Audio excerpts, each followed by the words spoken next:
FBI detective, this video is purely for entertainment and does not infringe on copyrights or laws. The rights to the novel and image belong to the original author. We do not claim ownership.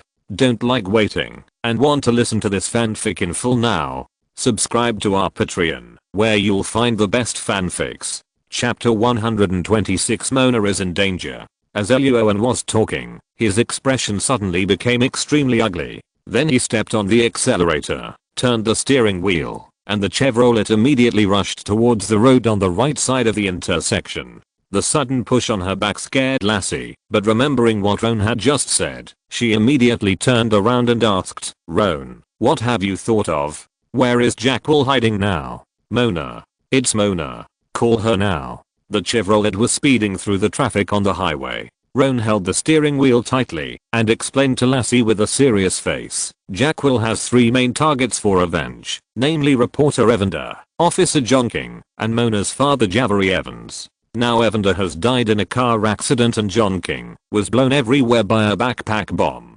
Jackwell's next target is only Javery Evans. But Javery Evans has been abroad, so Jackwell set his sights on Javery Evans' daughter. That's Mona Evans." Lassie didn't find any loopholes in Roan's analysis. Thinking of the backpack bomb that Jackwell had made and asked John King's son to carry it, Lassie felt that Jackwell had set his sights on Javery's daughter. He would definitely do such a thing. Lassie took a breath of cold air when she realized what was happening. Without hesitation, she immediately found Mona's phone number on her mobile phone and dialed it. Beep, beep, beep. Hearing the waiting sound coming from the phone, Roan and Lassie looked solemn. It was the first time they felt that this sound was so torturous. A few seconds later, the phone was picked up. "It's me, Mona." Hearing Mona's familiar voice coming from the phone, Roan and Lassie breathed a sigh of relief. Fortunately, the worst didn't happen. Silently pressing the accelerator to the bottom, the Chevrolet quickly overtook one car after another.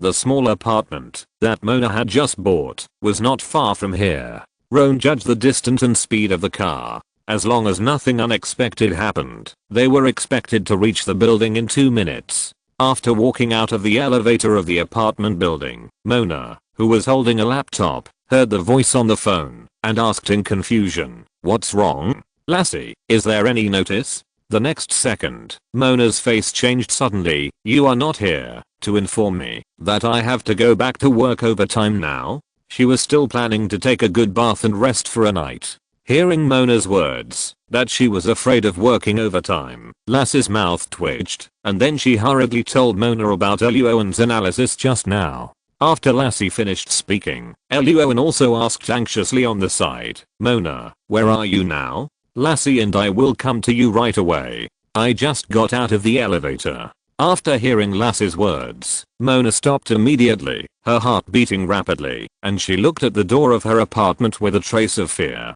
If Jackwell's target is really her, Mona judged that there are only 2 places suitable for him to start. One is the parking lot next to the apartment building, and the other is her own apartment. She just walked out of the parking lot intact, so Jackwell is not there. Then the only thing left is the apartment. If Roan hadn't reminded her, and she had opened the door and entered the apartment as usual, Mona would have swallowed her saliva.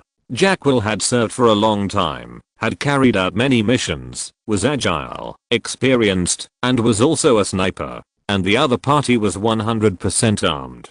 DeMonte had a rifle in his hand, and Jackwell would have more weapons, not less. After a simple comparison of the strength of both sides, Mona, who only had a pistol on her waist, finally judged that she might, should, and probably could not beat the other party. But now was not the time to panic. Looking at the door of the apartment that was just around the corner, Mona did not hang up the phone, but took a deep breath while holding the laptop, turned around, and began to quietly retreat slowly towards the stairs. Hearing Mona on the other end of the phone say that she had just exited the elevator, Roan and Lassie's faces changed. They had both been to Mona's apartment and also judged that there were only 2 places suitable for Jackwell to take action. Not only that, when Roan went to the building where Mona's apartment was located, he also analyzed it from the perspective of a killer. If he was trapped there, where could he leave smoothly without attracting other people's attention? Occupational illness is a kind of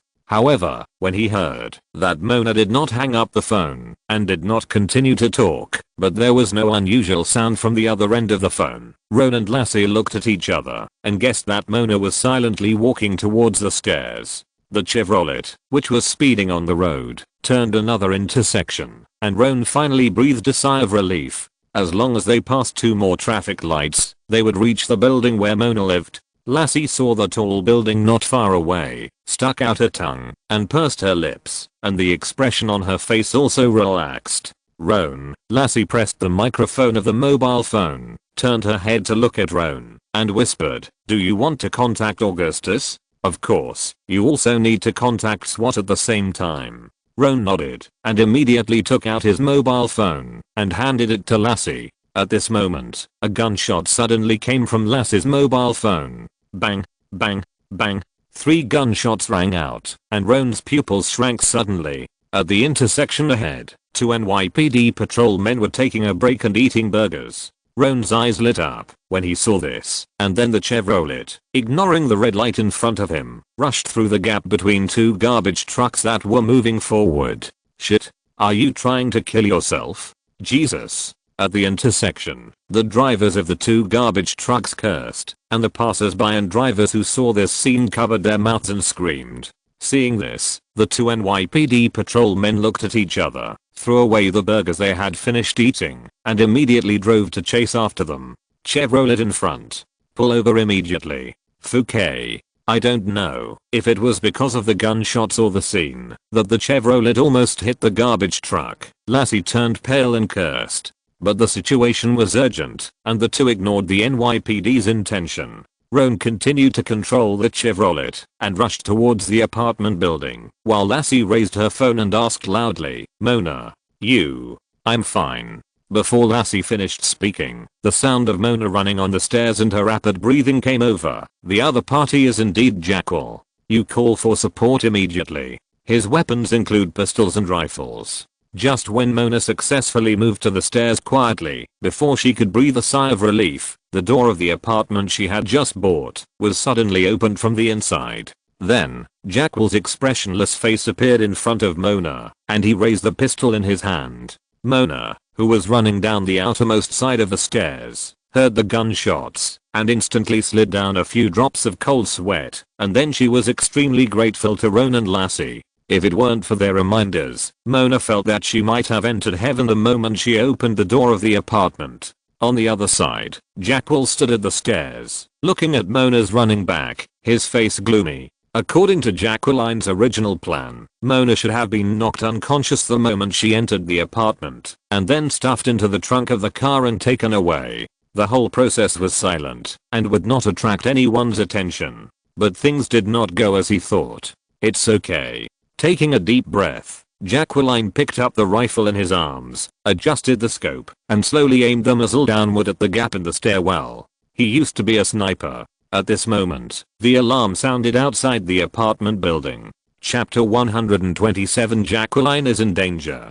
The crime rate in New York is well known. The NYPD alarm bells are the accompaniment of the city's daily life, and New Yorkers have long been accustomed to it. Jackwell didn't care much about it. Anyway, it wasn't him, and it was none of his business, no matter how loud the alarm bells were. But this time was different, because the alarm bells outside didn't mean to go away, but got closer and closer, as if they were coming towards this building. Is it coming for me? Thinking of the scene, where Mona was running on the stairs, and shouting her name to the phone, Jackal, who was about to pull the trigger, suddenly changed his face. He arrested Mona to threaten Javari, and eventually found a way to kill Javari. Javari was killed by him, and before the revenge was over, he must not be arrested by the NYPD or the FBI. This is also one of the reasons why Jackal directed DeMonte to kill Evander and John King, and didn't do it himself. In the few seconds that Jackal hesitated, Mona, holding a notebook, had successfully run to the stairs on the first floor of the apartment building, and then her figure disappeared in an instant. Shit. Seeing the empty scene in the scope, Jacquia's face froze, and he cursed inwardly, slapping his head heavily. Putting away the rifle, Jacquia walked back to Mona's apartment with a gloomy face and cast his eyes downstairs. Seeing a Chevrolet rushing towards the building in front of several police cars, Jacquia's face became even uglier. Jacquia knew this Chevrolet. When he was investigating Mona's interpersonal relationships, he found that the owner of the Chevrolet was a male colleague of Mona. The FBI has found me. This thought flashed through his mind instantly. Jacquia put away the rifle without hesitation and then quickly left Mona's apartment. Javari Evans is not dead yet. He cannot be arrested, and now he must hurry to leave here. As for whether he can leave here smoothly, Jacquia is not panicked at all. He has investigated this building and the surrounding areas beforehand, and he has a planned route after a little thought. Before leaving, Jacquil glanced at the Chevrolet downstairs and snorted, "Mona's male teammate, I will remember you." After that, Jacquil turned around and left immediately. Downstairs, the Chevrolet successfully arrived at the apartment building. "These patrolmen are in your hands, Lassie. Let them block this area." With a beautiful drift, Roan quickly finished these words. Without waiting for Lassie to react, Roan immediately unbuckled his seatbelt, opened the car door, took out a Glock 18 and 3 extended magazines from under the seat of the Chevrolet, and then ran quickly into the first floor door of the apartment where Mona lived. The reason for attracting these patrolmen here is naturally because SWAT cannot arrive in a short time, but this area needs personnel to block it. The reason why Roan handed this matter to Lassie is because Lassie knows many women in the NYPD. Among them are not only female police chiefs, but also wives and daughters of NYPD senior officials. In this regard, Lassie is the boss. "Don't move. Let me see your hands. Put your hands at the front of the car." Seeing Roan's back disappear in an instant, and then hearing a burst of rapid brakes, followed by the shouts of the NYPD patrolmen behind him, Lassie's face froze, and she was full of MMP. This area is relatively prosperous, and there are many NYPD patrolmen. In addition, Roan drove too fast, and the two patrolmen at the intersection could not catch up, so they decisively called the nearby patrolmen to help. The final result is that there are now 5 police cars parked behind the Chevrolet, and 11 patrolmen are staring at this place with nervous faces. "We are the FBI. We are on a mission." Raised her hands and got out of the car, Lassie shouted with an unhappy face, "The badge is in my pocket. Now, contact your NYPD chief of police Zylazzi." Hearing Lassie's words, the 11 patrolmen were stunned. Inside the apartment building, Mona. The moment Roan broke into the building, it was just when Mona ran out of the stairs on the first floor.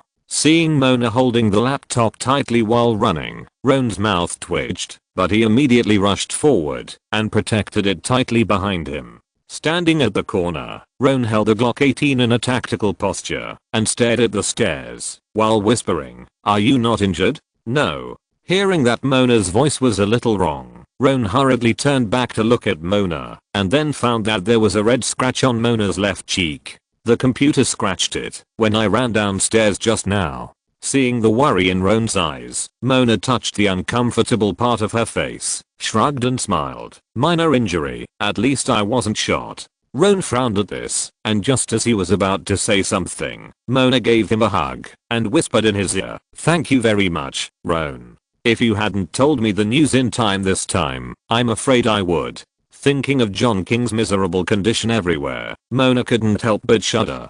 "Don't be so polite, Mona." After Mona's hug ended, Roan subconsciously wanted to rub his hands, but suddenly remembered something, raised his eyebrows, and then asked seriously, "When you went downstairs just now, Jacquil hadn't left yet, right?" "Yeah." Mona nodded, then tilted her head and asked, "What are you going to do?" "What?" Roan carefully checked the Glock 18 in his hand, then touched the scratches on Mona's face, grinning, "Of course, to catch someone." As mentioned earlier, when Roan came to Mona's house for a meal, due to occupational disease, he subconsciously planned how to leave the building quickly without attracting other people's attention if the building was surrounded. There are 2 routes in total. This building has no protruding balcony, and Mona's apartment is still on the 4th floor. One of them is to directly climb out of Mona's window, hold the protruding edge under the window with both hands, move to the other end of the building, and finally jump to the roof of the small apartment on the 2nd floor diagonally opposite. The second route is to go directly to the roof of this building, then jump from this building to the roof of another apartment building diagonally opposite, and finally leave from that apartment building. In fact, there is another fire escape staircase outside the building, but that staircase is right in front of Lassie and others, and Jackal can't be stupid enough to take that route. The first route was also ruled out by Luo An, because when he came just now, he didn't see anyone outside the window of Mona's apartment. So the route Jackal chose to leave here is most likely the second one. Thinking of this, Luo An no longer hesitated, and immediately took the Glock 18 while on guard, while quickly rushing to the roof. Luo An didn't dare to take the elevator. If he met Jackal, as soon as the door opened, it would be a lot of fun. "Where are you going, Luo An?" Mona didn't know that Luo An had analyzed these things. Seeing Luo An rushing upstairs without saying a word, her face suddenly changed, but she didn't hesitate, and hurriedly followed him. After these days of experience, Mona has subconsciously developed the habit of going with Luo An when handling cases. In Mona's eyes, Roan's running speed from the first floor to the 6th floor was always so fast, and never slowed down. Damn it. Isn't he tired of climbing stairs? Mona just climbed to the 3rd floor, looked up and saw that Roan had already run to the 6th floor. She was shocked, and cursed in a low voice, "What a monster." Roan didn't know Mona's shock, but he saw Jackal's shock. Because when Roan ran to the top of the building in one breath, Jackal happened to be carrying a shoulder bag, which helped him run a few steps, and then jumped from the top of the building, and flew to the roof of the building diagonally opposite. Seeing Jackal flying in the air, Roan grinned, raised the Glock 18, and aimed at the other party. Jackal.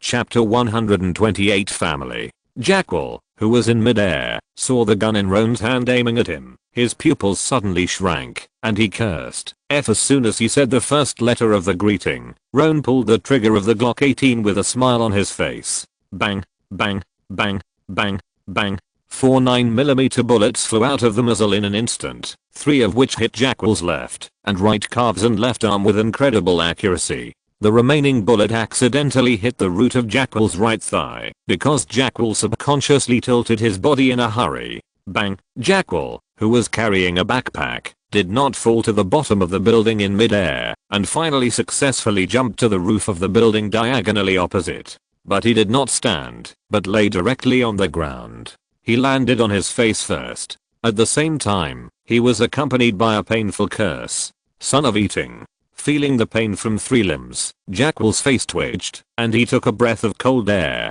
However, Jackal had many years of combat experience, so this gunshot wound was still within his tolerance. The moment he landed, his uninjured right hand reached for the satchel not far away. The satchel contained not only pistols and rifles, but also grenades, smoke bombs and other weapons he had prepared in advance. "Don't move." As soon as Jackal stretched out his hand, Roan arrived at the high platform on the edge of the roof of Mona's building. Without hesitation, he shot directly at the ground between Jackal and the satchel. Bang. Feeling the cement debris splashed on his face by the bullet, Jackal froze in his movements, and then turned his head slowly with a gloomy face, and cast his eyes on Roan on the roof of the opposite building. "Pull your hand back immediately, Mr. Jackal." Roan pretended not to see the look in Jackal's eyes that wanted to kill him. He only saw him holding up the Glock 18, and said with a warm face, "If your hand moves a little further, I will send you to see God." The smile was sunny, but the words were cold. After staring at Roan's handsome face for a few seconds in silence, Jackal slowly retracted his hand. "Good." Roan nodded with satisfaction. Just as he was about to speak, Jackal, who was sitting across from him, spoke first. He asked with a serious face, "FBI agent, what's your name?" Jackal had no idea why Roan had found him so quickly, and he was shocked by Roan's speed. He clearly remembered that when he left Mona's apartment, the other party's Chevrolet had just arrived at the bottom of the building. "Don't move, Mr. Jackal." Roan raised his eyebrows when he heard Jackal's question.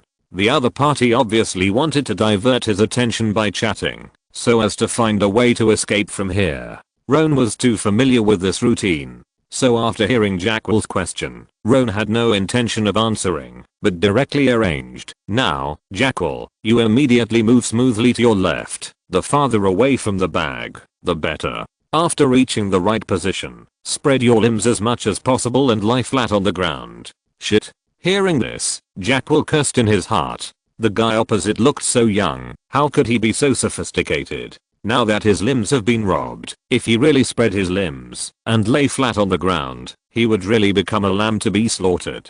Taking a deep breath, Jackwell was about to speak when Mona, who was panting and holding a computer, suddenly came out of the stairs. Roan. Are you okay? Seeing Mona calling Roan's name when she reached the top of the building, Jackwell narrowed his eyes and looked at Roan with hope. As long as the guy with the gun hears the sound and turns back, he will have a chance. I'm fine. Call Lassie first, and then call an ambulance. Hearing Mona's voice, Roan stared at Jackwell without turning back, and said slowly with a slight smile on his lips, let Lassie come to the roof of the building next door. Mr. $1 Million has been controlled by me. Mona's eyes suddenly lit up when she heard it, and she took out her phone and nodded heavily. Okay. Jackwell, point for K. Not long ago, downstairs of the apartment building, Lassie hugged the waist of a white short-haired policewoman with a good figure, biting each other's ears and whispering. The policewoman was the NYPD Sergeant Zylizzi. The patrolmen who maintained order not far away, blocked the area, and prevented passers-by from entering the building. All had black lines on their heads when they saw this scene. Just when Lassie felt that the time had come, she licked her lips and was ready to invite Zylizzi to her home to watch some good movies. After get off work today, two middle-aged white men wearing FBI grey blue jackets suddenly appeared. After whispering a few words to the NYPD patrolman, they broke through the blockade and walked towards the main door of the building. When Lassie saw the two men, her face changed. She quickly took out her pistol and quickly stopped them, saying loudly, sorry, you two, you can't enter here. Seeing Lassie pulling out a gun to stop him, the middle-aged white man in the lead stretched out his hand to Lassie with a smile on his face. Hello, my name is Terry, from the Terrorist Screening Center, a department under the FBI Homeland Security Department. See the preface for details. Really? Lassie heard this and sneered, but my colleague told me before that you are from the Anti-Improvised Explosive Device Department. That's right, the two people who appeared here were the two CIAs who wanted to snatch people from Luo An before. Luo An later told everyone in the number 5 investigation team about this incident and also gave a brief description of the two people's appearance. Lassie, who had a grudge against the CIA and came from the intelligence department, naturally remembered the appearance of the two people. Hearing Lassie's words, Terry's eyebrows jumped, and then he felt a headache. Not long ago, when Mrs. Hello Eyes and her men went to the interrogation room of the number 5 investigation team to interrogate DeMonte, they used a certain potion and successfully obtained a word, family. Mrs. Hello Eyes reacted instantly after hearing it, and then immediately sent her men to Mona's house. It would be best if Jackwell could be found, but if Jackwell could not be found, Mona should be taken away and temporarily controlled by the CIA. Mrs. Hello Eyes knew that her actions would cause dissatisfaction with the FBI, but if Jackwell could not be caught, it would be a problem whether she could stay in the CIA in the future, so the dissatisfaction of the FBI was nothing to her. As long as Mona did not die, there would be no big problem. Standard CIA thinking. Lassie simply thought about it for a few seconds and figured out the reason why Terry and the others came here. Luo An said that these two people were Madam Hello Eyes' men, and Madam Hello Eyes' target was Jackwell Line, and Jackwell Line's target was Mona, who lived in this building. If Terry and the others said that their target was not Mona, Lassie would never believe it. So, when she saw Terry coughing and preparing to say something, Lassie immediately raised her pistol without any hesitation. Two gentlemen from the CIA, I said, no passing here. Terry's face suddenly sank when he heard it, but just as he was about to speak, Lassie's cell phone suddenly rang.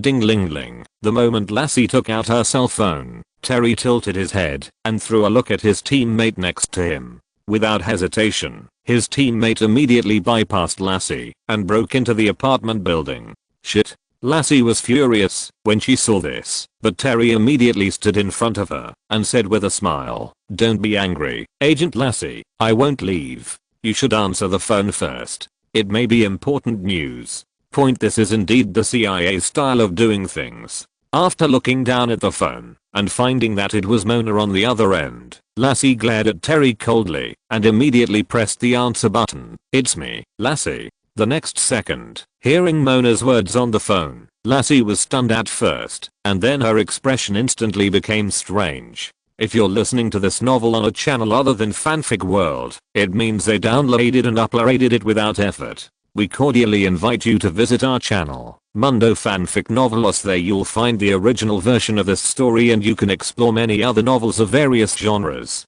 We're waiting for you to immerse yourself in a world of incredible novels. Chapter 129. Spit out a mouthful of blood on the spot. After hanging up the phone, Lassie took a deep breath, then glared at Terry, who was standing in front of her with a smile on his face, and said angrily, "Mrs. Hellowise's men, Terry, right? I will remember what happened today." After that, without waiting for Terry to reply, Lassie put away her pistol and left here quickly. She had to hurry up. Lassie had not received professional training, and she was afraid that she could not help herself. Looking at Lassie's back running fast, Terry laughed, smacked his lips, turned around and walked into the apartment building. But at the moment the elevator door closed, thinking of the direction Lassie was running, Terry's face suddenly changed. Damn it, it can't be. Thinking of the guess in his mind, Terry's face was as dark as if he could squeeze out water, and he began to press the elevator button frantically.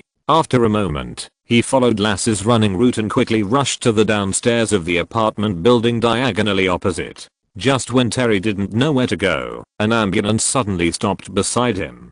Terry's eyes lit up when he saw it, and he hurriedly followed the nurses to get on the elevator. Then Terry saw Roan and Lassie lifting the handcuffed Jacqueline onto a stretcher on the roof. Terry, wiping the non-existent sweat on her forehead, Lassie's eyes lit up when she saw Terry arriving here. She coughed lightly like Terry, pointed at Mona who was standing next to her with a laptop, and said with a smile, "You CIA are here to find Mona, right? She's here now. If you have any questions, you can ask her." Roan and Mona, who had just heard Lassie's description of what happened, looked at each other and then turned their eyes to Terry with a smile on their faces. Seeing the expressions on Roan and Mona's faces, Terry's face slowly turned liver-colored.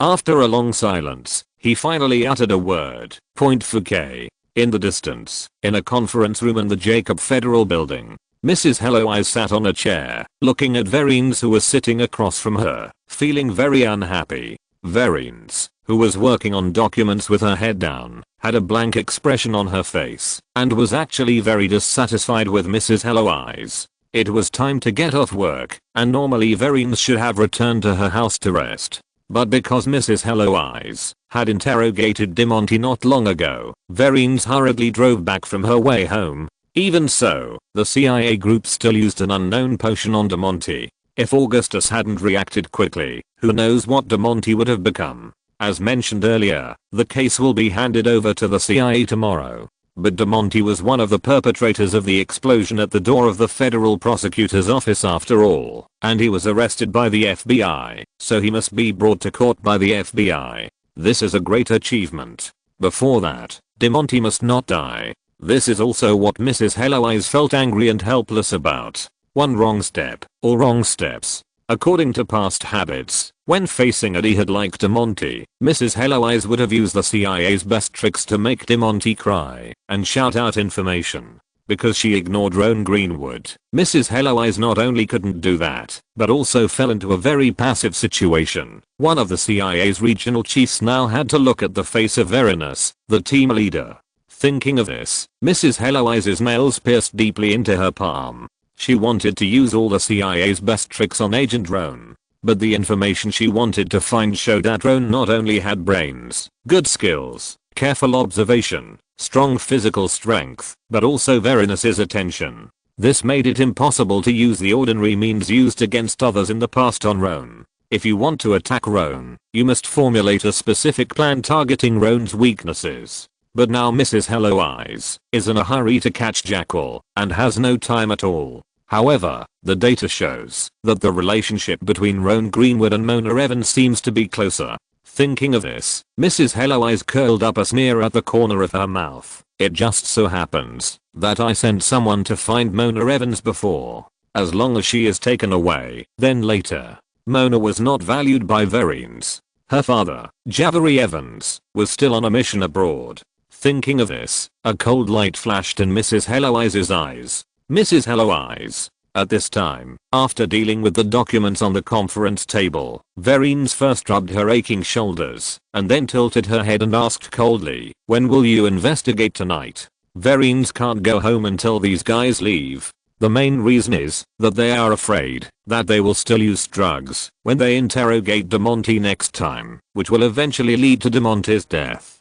Verines has decided that if the other party wants to interrogate DeMonte next time, she must be present to supervise. Another reason was that August had called her not long ago and said that Roan and Lassie had guessed and found Jackwell's whereabouts and were on their way to arrest him. It would be fine if Jackwell was not caught, but if he was really caught, Verines would also ensure that the people and the credit would never be taken away by Mrs. Helloeyes. After all, today was not over yet, and the case still belonged to the number 5 investigation team. "Madam," the team leader. Hearing Verines' words, Mrs. Helloeyes glanced at her and said expressionlessly, "This building does not only belong to the FBI. I will leave here, so you don't have to rush to drive me away." While sending Terry to Mona's house to investigate clues, Mrs. Helloeyes also asked other men to get a more powerful interrogation potion. If Terry did not find any clues, then DeMonte would be one of the important breakthroughs in catching Jackwell, and Mrs. Helloeyes did not intend to let him go. HMPH. Verena snorted coldly upon hearing this. Just as she was about to say something, her and Mrs. Helloeyes' cell phones suddenly rang at the same time. Ding-ling-ling. Glancing at each other, the two of them stood up and walked to the north and south corners of the conference room and pressed the answer button. A few seconds later, Verena smiled, while Mrs. Helloeyes' face darkened instantly. The two received calls from Roan and Terry respectively, but the news was the same. That is, Jacqueline had been caught. "Very good, Roan."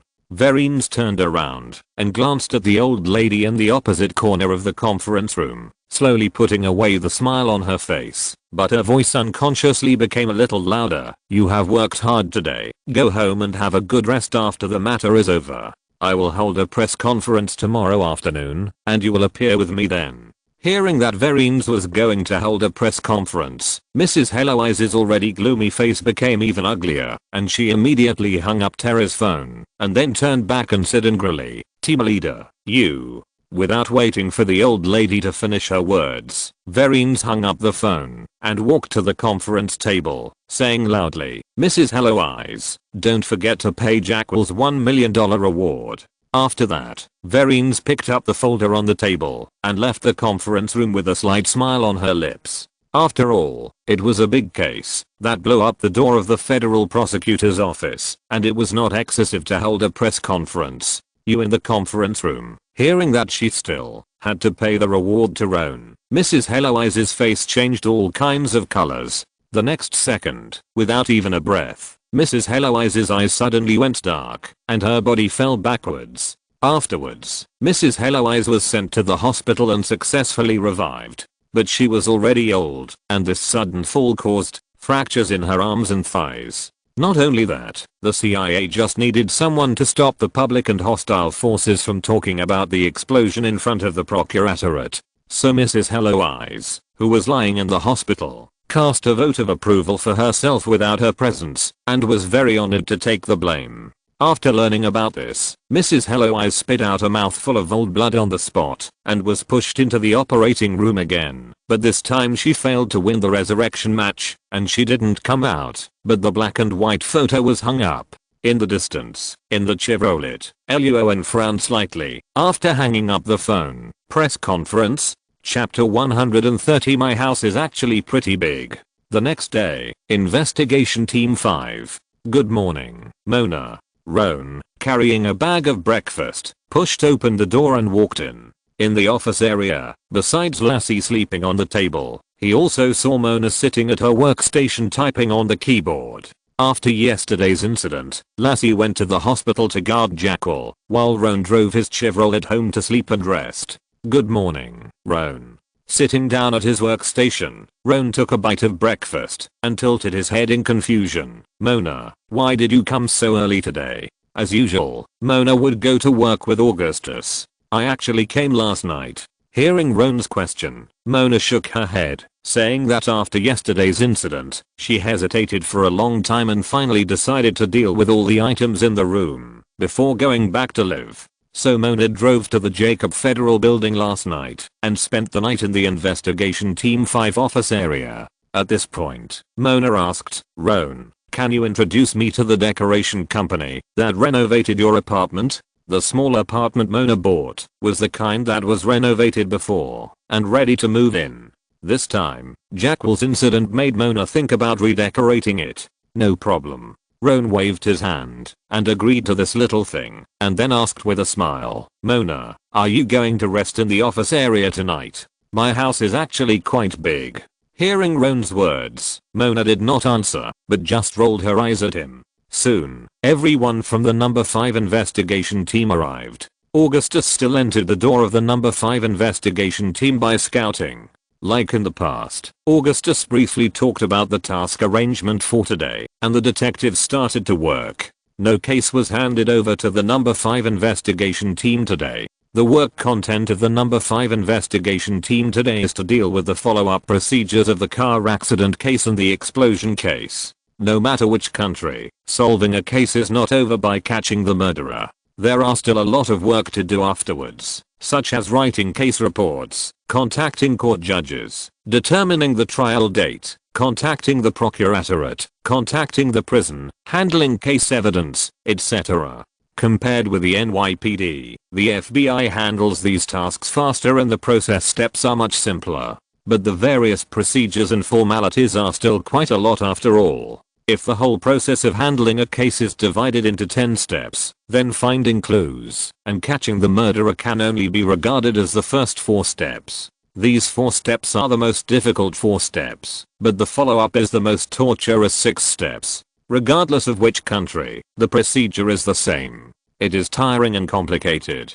However, Luo An basically did not participate in the subsequent work. Since Luo An joined the number 5 investigation team and successfully solved the first case, the case report has always been written by the detectives of the number 5 investigation team who has time. Among them, Mona helped him write the most. As the team leader, Augustus spent most of his time dealing with the expenditure of funds in the process of solving the case, as well as handling case files and archiving them. Lassie and Ryder spent more time guarding the prisoners and contacting the prison. William and other technical personnel are responsible for contacting court judges, helping prisoners apply for lawyers, determining the trial time, contacting the procuratorate, handling case evidence, etc. Of course, no one in the number 5 investigation team is dissatisfied with such a work arrangement. The reason is very simple, that is, Luo An can lead them to solve the case every time.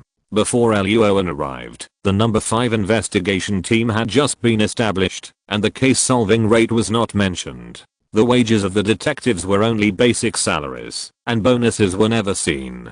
But since Luo An arrived, the case solving rate of the number 5 investigation team has risen sharply. Although the salary is still the same, the bonus has been raised instantly, and there is always a thank you money after solving the case. Where this money comes from, and why their quality of life has been improved, the detectives of the number 5 investigation team know it all. So although the detectives of the number 5 investigation team are now writing documents and making phone calls, Luo An is sitting at his workstation staring at the computer screen in a daze, and the external gap seems a bit big. But no one in the office area complains, and no one behind him.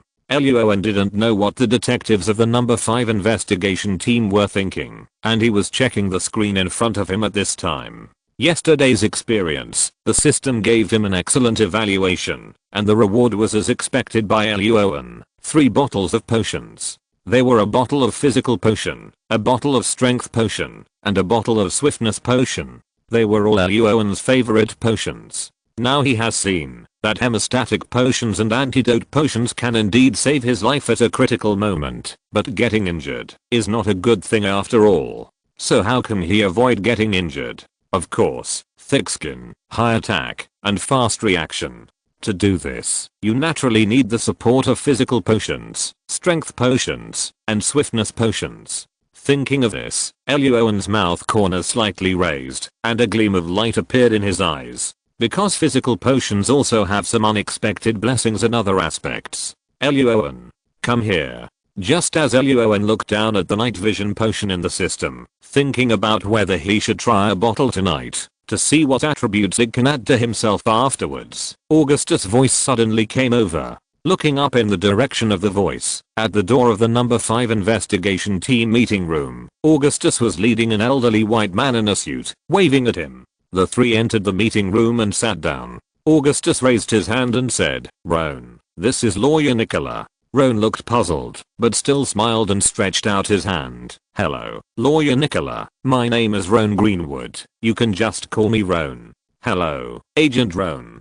The elderly white lawyer smiled, stretched out his hand and shook Roan's hand, then took out a folder from his bag, and said with a smile, "I'm the representative lawyer of the 6 banks that were robbed by robbers some time ago. I came here today to ask you to sign a document." Hearing the other party's identity, Roan raised his eyebrows immediately. Looking down at the folder, handed over by the other party, it was indeed the document that Verinus had told him before. The 6 banks hired him as a security consultant. In the middle of the document, it was clearly written that the security consultant job paid $2,000 per bank per month. The 6 banks combined would be $12,000 per month. Of course, this money was not taken for nothing. Roan would later propose improvement suggestions and equipment upgrades for the security of the 6 banks. But Roan's eyes lit up instantly. After being promoted to a senior agent, Roan's monthly salary was only $3,000.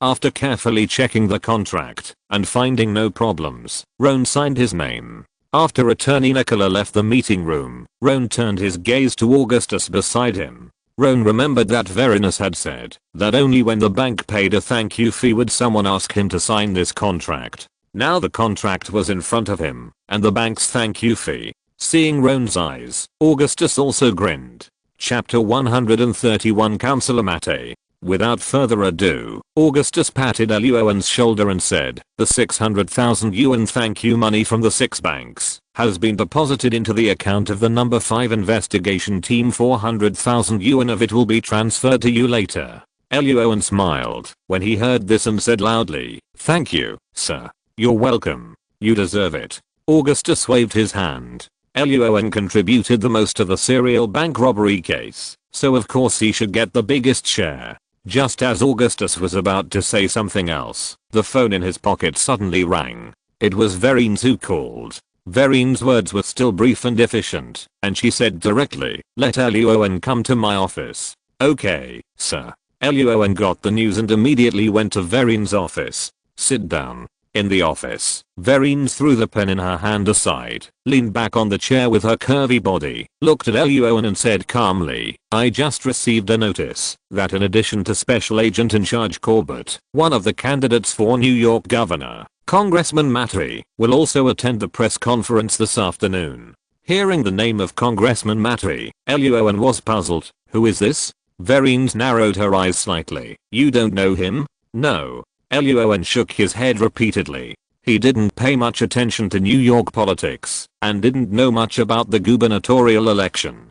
Verin heard this and lowered her head to think. Luo An would not deceive himself on such a small matter. He really didn't know the other party. Why did Congressman Matry attend this press conference? The other party was a competitor for the governor, and they were the FBI. The two sides were not in the enemy camp, but the relationship was not very friendly. Thinking of Congressman Matry's slogan for the gubernatorial campaign was "Reduce the crime rate in New York," Verin's eyebrows jumped, and her mind began to wander. Hearing Verin's description of Counselor Mate, Luo An's eyelids twitched, and he suddenly remembered something. "Sir." Luo An looked up and said, "I accidentally appeared on TV in the previous serial murder case. Counselor Mate should have known me at that time." Thinking of how he accidentally achieved a 100% case solving rate after joining the number 5 investigation team, Luo An felt that Counselor Mate might admire him, but more of him might want to use him.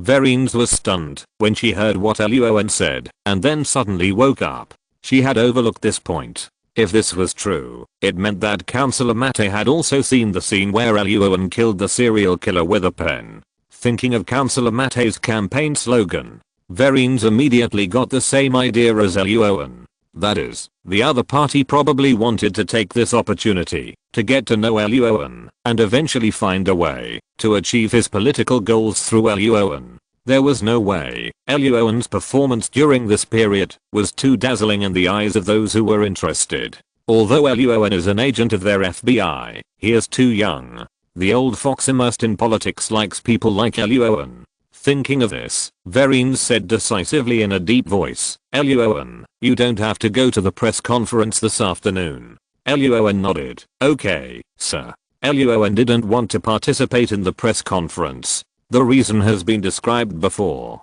Luo An doesn't want to be famous. He just wants to quietly solve cases and make money. If the FBI is too famous, it will definitely attract the constant attention of the uncrowned kings in New York who want ratings at all costs. Then Luo An's future case solving will definitely add a lot of difficulties passively. Luo An will never do such a thing as causing trouble for himself. Of course, if it is an internal FBI event, such as an awarding ceremony or a commendation meeting, Luo An will still participate. After all, there are bonuses or medals to be won. On the other side, Verines decided to check this Congressman Matte, then tilted her head and thought for a while, then pulled out a blue folder from the pile of folders beside her, handed it to Roan, and said in a calm voice, by the way, this is a $1 million reward for Jackal. Speaking of the reward, Verines looked at Roan with a very satisfied look. The reward money was injected into the account by the CIA yesterday afternoon, but Jackal was caught by Roan last night.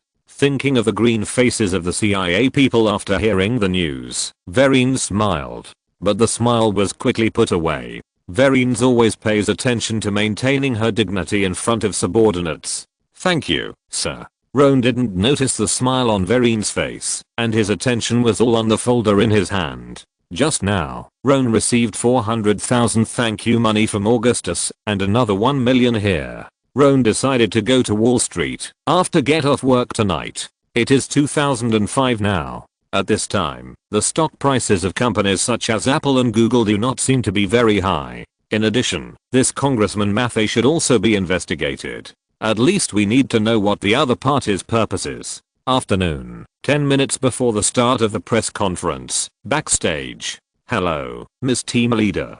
An elderly white man in a suit, with a serious face and a big bald head walked up to Verines, and smiled and stretched out his hand. I'm Zem Matte. Hello, Congressman Matte. After stretching out his hand and shaking hands with the other party, Verines turned around and introduced him to the Mediterranean next to him. This is our FBI special agent in charge. Hello, Congressman.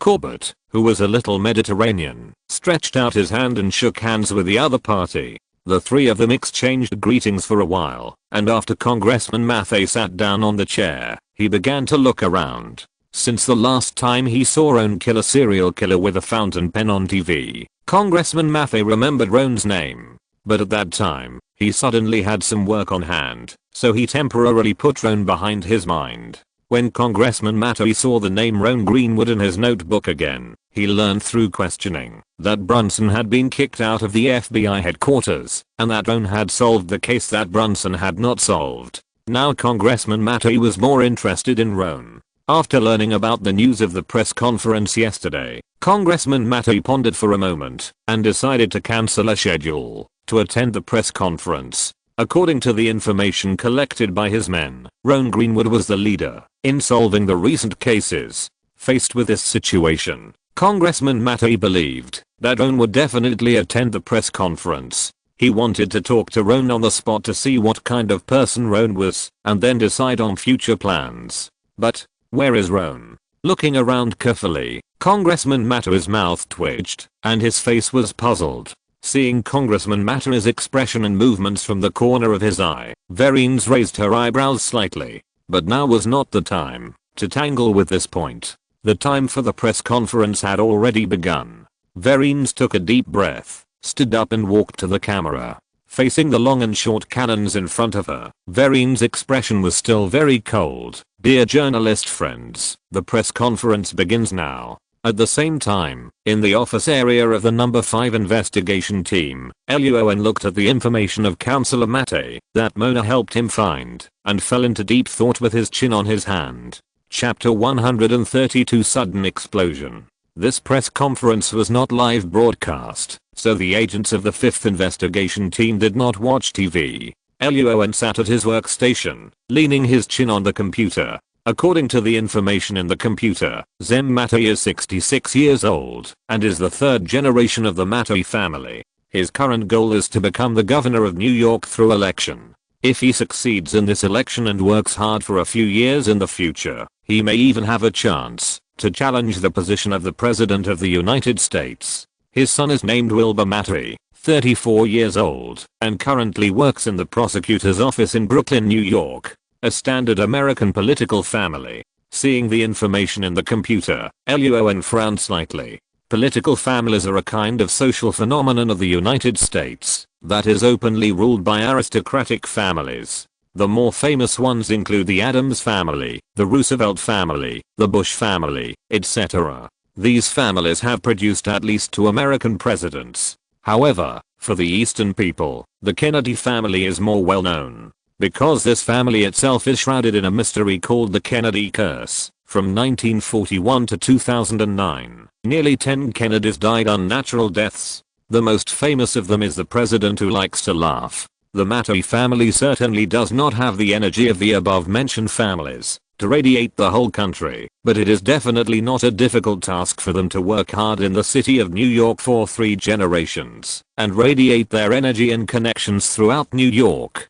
As we all know, the famous attraction of DC Comics, Gotham City with simple folk customs, its prototype is New York. In reality, the city of New York is very densely populated, and more than 20% of the population actually lives below the poverty line. Coupled with cultural phenomena such as drugs and gangs, and the United States has always called for the promotion of freedom. Anyway, the record of felony prosecutions in New York City every year is based on 100,000. Vereen's once said that Congressman Mate's campaign slogan is "Reduce the crime rate in New York." After thinking for a long time, Luo An turned his head to look at Mona, who was typing on the keyboard, and said, "Mona, can you find more information about Congressman Mate?" "More information?" Mona turned her head and raised her eyebrows. "What kind of information?" Luo An smiled, nodded and whispered, "All the information, except the one in this computer." An old fox like Congressman Mate, who has been immersed in American politics for many years, may use any despicable means to achieve his goals. In order to protect himself, Luo An must first find out the other party's target. Luo An cannot do this with the existing public information in the computer. He needs some other information. Hearing Luo An's words, Mona did not hesitate, and her slender 10 fingers immediately tapped on the keyboard. "You have to treat me to dinner." "No problem." Luo An, who had just received a huge sum of money, grinned and nodded decisively. More than 10 minutes later, Mona stopped what she was doing, turned to look at Luo An, her face serious. "A good news and a bad news. Which one do you want to hear first?" "I hate this sentence, Mona." Luo An was speechless when he heard it. After sighing, he looked up and said, "You can say which one you want to say first. I'll give you the choice." "Boring." Mona curled her lips, turned her gaze back to her computer screen, and said, "The bad news is that Congressman Mate is very clean. Although he is 66 years old this year, he only had a drunk driving incident when he was 25 years old. For the rest of the decades, Congressman Mate has never had a criminal record." Hearing this, Luo An narrowed his eyes slightly, then spread his hands to motion Mona to continue. "The good news is that I found a piece of news that was published in the newspaper." Mona showed the page in the computer to Luo An and said with a dark face, 6 years ago, a white mother went to the NYPD to report that her 13-year-old daughter was missing.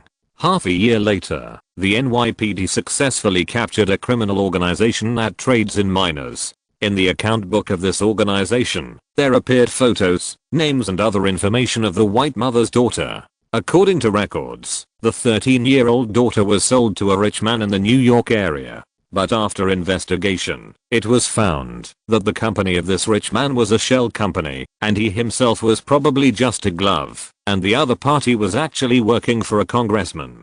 This congressman was Congressman Mathey. However, due to insufficient evidence and the instruction of the NYPD senior management, the investigation against Congressman Mathey was left unresolved. During this period, several NYPD police officers who tried to continue investigating the matter were transferred to small substations in the suburbs of New York. Not only that, before the police caught him, the rich man was shot in the back in his garage and committed suicide.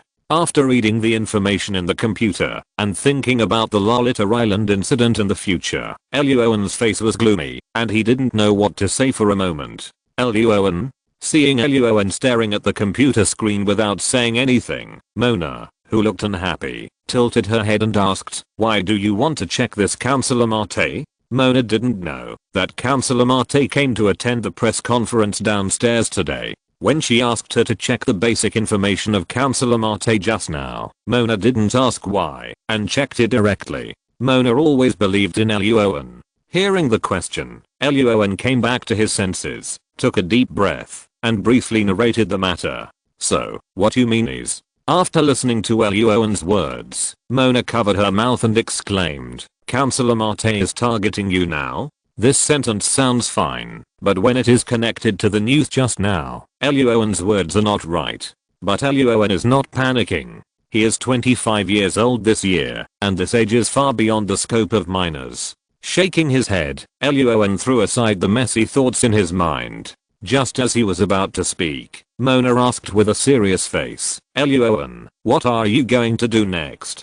Luo An patted his arm and stood up from his chair. He planned to go downstairs to take a look and see why Councillor Mate attended this press conference. If he really came for him, Luo An would find an opportunity to meet with Councillor Mate after the press conference. No matter what the other party's purpose and ideas are, only by meeting and chatting can we get more information. Avoiding cannot solve the problem. Luo An returned to the number 5 investigation team before, mainly because he didn't want to attend the press conference, and also to find Mona to investigate the relevant information of Councillor Mate.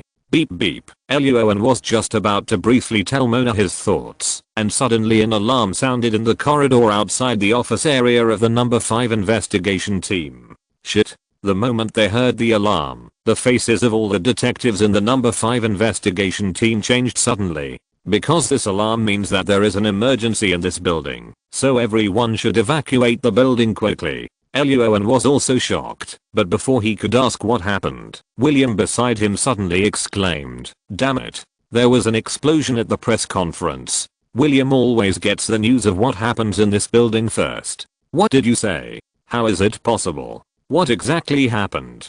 Hearing this, the detectives of the number 5 investigation team frowned, and Luo An's face suddenly changed. He hurriedly asked loudly, "William, where is the team leader Verines?" "She." Hearing Luo An's question, William immediately answered loudly, "The team leader was also injured, but the specific situation is not clear." Chapter 133, Verines is seriously injured and in a coma. Congressman Mate. After hearing William's words, Luo An's face turned pale, and he immediately stood up and rushed out of the number 5 investigation team. He ran so fast that several technicians in the number 5 investigation team didn't even react. They felt that in the blink of an eye, Luo An disappeared from their sight. Mona next to him saw Luo An's movements clearly, but in the end, she only uttered one word with a red face, "Monster." Feeling the whistling wind coming from around them, the agents outside the number 5 investigation team and the corridor were all startled. But before they could react, Luo An's figure had already run to the stairs. In a hurry, Luo An grabbed the handrail of the stairs with both hands, jumped up, and kicked his feet on the walls on both sides of the stairs. He moved left and right and rushed downstairs at a very fast speed. Jesus. Oh my god. Who is that? Is he flying? I don't know. I didn't see his face clearly. Seeing Luo An's movements of going downstairs, the agents of other investigation teams were shocked and exclaimed in unison. Those who didn't see Roan's face clearly asked who this flying guy was. Roan didn't know what the agents behind him were thinking. He was just in a hurry to rush to the scene to find out what had just happened. Soon, Roan arrived at the floor where Verines held a press conference. As soon as he entered this floor, Roan, who had always been very sensitive to smell, smelled a strong smell of blood. Without stopping, Roan hurriedly ran against the flow of people into the large conference room where the press conference was held. At this time, the scene in the conference room was very chaotic, with wailing and screaming incessantly, and several reporters lying on the ground with their bodies injured and bleeding. Augustus and several uninjured agents urgently treated the wounds of the injured, while urgently calling the emergency response center in the building and the nearby hospital to ask them to send people quickly. When Roan rushed into the room, a bloody corpse with almost no flesh on the upper half suddenly appeared in front of him at the front of the conference room. Next to the lower half of the body, Verines, covered with wounds, was lying unconscious in a pool of blood. A young female agent, whose lower abdomen was bleeding, looked pale and tried to stop the bleeding of Verines' wounds while enduring the pain. "Leave it to me." Seeing this, Luo An hurriedly ran to the female agent's side and took over her work. The female agent relaxed, her eyes rolled back, and her body went limp, and she fainted on the ground. Fouquet. He quickly reached out and caught the female agent's head to prevent her from getting hurt again, and then Luo An turned his eyes to Verines, glanced at her, and his face was ugly. The originally curvy and beautiful body now had large pieces of flesh and blood on the chest, abdomen, thighs and other places. But these were not fatal injuries. What really made Luo An look ugly was that Verines' lower abdomen had a deep knife-like wound that was obviously cut and bleeding continuously. Seeing the wound bleeding rapidly, Luo An looked around and saw that no one was paying attention to this place, and the machines on the ground were not facing this place. Then he immediately took out a bottle of hemostatic agent from the system page and poured it into Verines' mouth. The effect of the hemostatic agent was still strong. After a few seconds, Verines' wound did not heal, but it was no longer bleeding. Exhaling a breath of turbid air, Luo An hurriedly turned around and prepared to stop the bleeding of the unconscious female agent. At this time, the agents of the emergency handling center rushed in with medical equipment. "Leave it to me next." A female agent in a white coat ran here, nodded to Luo An, and immediately took over the wound treatment of Verines and the unconscious female agent. "Okay, hard work." Luo An's brows relaxed slightly when he saw this, and he immediately stood up and handed the scene over to the professionals. Soon, the ambulance arrived, and the injured inside the conference room were taken to the nearest hospital. Half an hour later, Verines was safely pushed out of the operating room by the nurse, and Roan and Augustus both breathed a sigh of relief. Roan sat down on a chair by the corridor and handed the water in his hand to Augustus. After he finished drinking, Roan finally asked a question. "Sir, what happened just now?" "Son of..." Hearing Roan's question, Augustus's dark face became even darker. After cursing a few words, he narrated what happened. The process of the press conference was very simple. Verines simply introduced the identities of Congressman Corbett and Mattei to the reporters who came here, and then began to briefly describe the general situation of the explosion in the federal prosecutor's office. When they heard that the FBI successfully caught the two murderers in less than 24 hours after the explosion, the conference room exploded. When did the FBI become so efficient? Did the FBI know where the two murderers were hiding in advance, and then went to arrest them directly after the explosion? For a moment, reporters from various news media in New York raised their hands and clamored to ask Verines their questions. Verines was used to the reporters always asking tricky questions, and she had a lot of experience in how to answer questions correctly. A few minutes later, the reporters finished asking questions, and Verines stepped down from the podium, handing the next part of the time to Special Agent in Charge Corbett. Corbett walked up to the stage, praised Verines and Investigation Team 5, and then returned to his seat. Then, Congressman Mattei came up to the stage. At this point, August's face twitched, and Roan also thought of something, and pulled the corner of his mouth. After Congressman Mattei came up to the stage, he first introduced himself in a rather humorous way, and then expressed his affirmation of the FBI's successful investigation of the federal prosecutor's office bombing case in a short period of time. Then, Congressman Mattei connected the bombing case with his campaign slogan and prepared to make an impromptu speech. At this moment, the explosion occurred. I was sitting in the corner, so I wasn't hurt. Augustus raised his head and took a big gulp of water, then said with a grim expression, "But I saw clearly that the source of the explosion was the podium."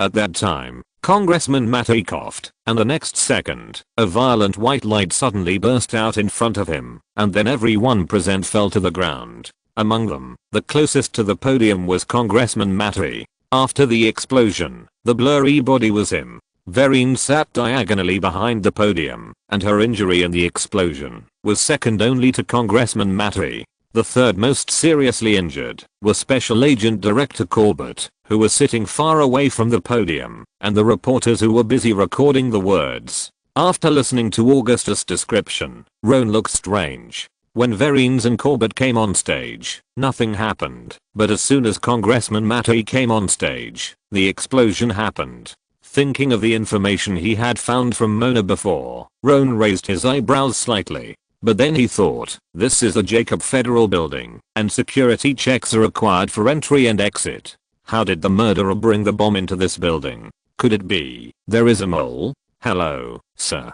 Just then, a white young man in a suit and tie came over, looked at Augustus and said, "The special agent supervisor asked you, and Agent Von Greenwood, to go to his ward now." Okay. The special agent supervisor invited Augustus and Roan to get up and go over. In the ward, Colbert was on the phone. Roan took this opportunity to take a look and found that Colbert was injured in his left arm and left thigh, both of which were wrapped in thick bandages. Okay, I see. After hanging up the phone, Colbert put away his phone and then turned his gaze to Augustus and Roan. Chapter 134, Press Conference Explosion. In the ward, Colbert, with bandages wrapped around his body, was lying on the bed. He looked at Roan and Augustus with a serious expression. "How is Vereen's now?" "She is out of danger." Augustus said that Vereen's injuries looked scary, but the doctor said that she had a good physique and good luck, and the blood loss was not serious. She has now successfully left the operating room. Roan, who was next to him, raised his eyebrows and said nothing. Good. Colbert was relieved immediately. The person who called him just now was Mr. Clement's secretary in Washington. August, Roan. After a moment of silence, Colbert stared at the two people standing in front of the bed and said solemnly, "This matter will be handed over to the number 5 investigation team next. You must do your best to find out the truth and catch the murderer." A bomb appeared in the FBI's territory, which not only injured several FBI officials and reporters, but also killed one of the strong candidates for the New York governor. Colbert can now imagine the expression on the face of the director of the FBI New York branch and the content of the front page headlines of major New York newspapers tomorrow morning. "Yes, sir." Augustus agreed with a very serious expression. Considering that the mastermind behind the explosion in front of the procuratorate was actually the CIA, and their investigation team number 5 caught the murderer before the CIA, Augustus' heart moved slightly. Roan, who was standing next to Augustus, did not change his expression when he heard Colbert hand over the case to investigation team number 5. When the white young man asked him and Augustus to come here, Roan guessed about this. Roan was not opposed to taking over and investigating the case. But not for Congressman Mattei, but for Vereen's office area of investigation team number 5. "Dear agents." Augustus stood at the front with a big belly, holding a black notebook in his hand, and shouted with a stern face, "I believe everyone knows that a very serious explosion occurred at the press conference just now. Congressman Mattei was killed on the spot, and our team leader Vereen's is now lying on a hospital bed. I was at the scene when the case happened, so I will briefly explain the situation at that time." After repeating what he had said to Roan in the hospital to the agents of the number 5 investigation team, Augustus continued to shout, "Based on the situation at the scene, we now assume that the target of the murderer's attack is Congressman Mattei. William, now you introduce the identity and background of Congressman Mattei to everyone." "Okay, sir." William picked up a blue folder from the table and read aloud. "Zem Mattei, 66 years old, a Democratic congressman from New York, is preparing to participate in the New York gubernatorial election in the near future. His slogan is reduce the crime rate in New York. His approval rating in the polls is about 57% good. Augustus nodded, waved his hand to signal William to sit down, and continued, this bombing may be related to Congressman Matter's past experience and family life. Of course, it may also be a political war. Lassie heard this, and said with a somewhat ugly face, Congressman Matter's main competitor is the current governor of New York State. If this bombing is really a political war, then... Hearing this, the agents of the number 5 investigation team suddenly looked different. Augustus was silent for a few seconds, turned his eyes to Luo An, who was sitting at his workstation and looking down at the documents, and asked loudly, Luo An, what do you think? I plan to sit and watch. Luo An raised his head speechlessly, raised the documents in his hand and said, we don't need to worry about whether there is a political war behind this case. The first thing to do now is to quickly find out who brought the bomb into the Jacob Federal Building. So, we need to check the surveillance before the incident to see who has touched the podium. And where did this podium come from, and who moved it? In the Jacob Federal Building, there is not only the FBI New York branch, but also a lot of government departments such as the Department of Homeland Security, the Department of Health and Human Services, and the Social Security Administration. For safety reasons, the first floor of the Jacob Federal Building has always been equipped with a complete security system. So, how did the murderer bring the bomb into the building? Yeah, Augustus nodded with satisfaction, clapped his hands and said loudly, agents, take action now. The monitoring facilities in the Jacob Federal Building are very complete. Hearing Roan's words and Augustus's arrangements, for a moment, the number 5 investigation team was filled with the sound of keyboards. Luo An sat in the chair and thought for a moment, then tilted his head to look at William and asked, what did the trace examination department say? They haven't finished the thorough inspection yet. William shook his head, picked up the mouse, and switched a few pages, then showed the computer screen to Luo An. The fragments at the crime scene have traces of SEM-10 explosives, batteries and advanced circuits, but other than that, no more clues can be found. Agent Neil from the Trace Examination Department said that this must have been done by a professional. Luo An raised his eyebrows and continued to ask, what about the model of the bomb? It's too short a time, and the Trace Examination Department is not sure yet. William spread his hands. The only thing they can be sure of is that this bomb was detonated by a radio frequency signal. Radio frequency signal? Luo An's face sank when he heard this word. This means that the bomb in the podium is a remote-controlled bomb. After a moment of silence, Luo An patted William on the shoulder. After the Trace Examination Department has completed all the inspections, the relevant information must be handed over to me as soon as possible. No problem. William agreed with a smile.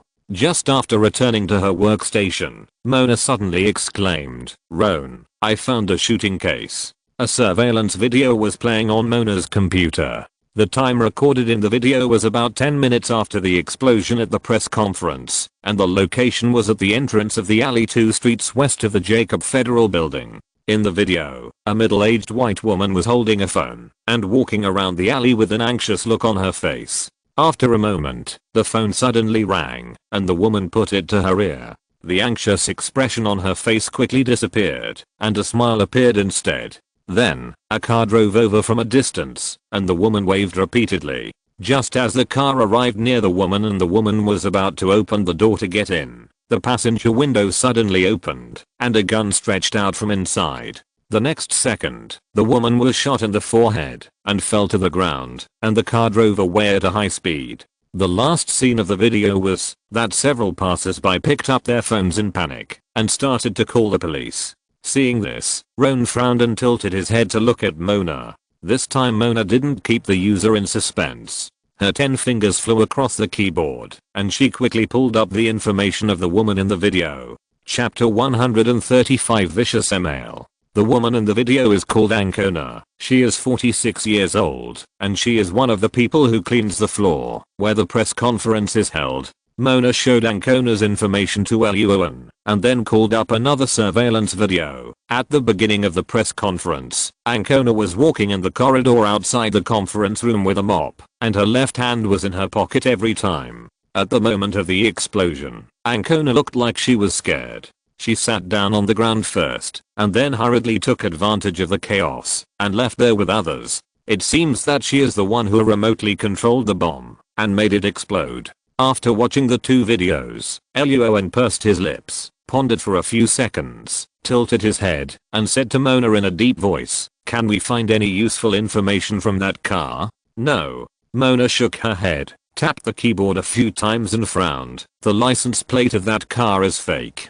According to the surveillance video on the highway, we can only find that the car drove into downtown Brooklyn. In a place like downtown Brooklyn, if the car is just thrown to the side of the road, there will be helpful guys to help clean it up in a few minutes." Luo An was silent for a moment, thought about it and said, "Check on Kenna's recent financial situation and see if you can find any useful clues." "Okay." Mona nodded and continued to tap on the keyboard with her 10 fingers. Time passed quickly, and it was soon time to get off work. After get off work, Luo An and others did not go home immediately, but drove to the hospital to visit Verines. But Verines had not woken up at this time, and was still lying on the bed in a coma. After looking at each other, Luo An and the others had to leave first, and come back tomorrow. The next day, at the home of Councillor Matty, sitting in a study room that was as large as the office area of the number 5 investigation team, Luo An and Lassie looked at each other, and sipped their coffee quietly.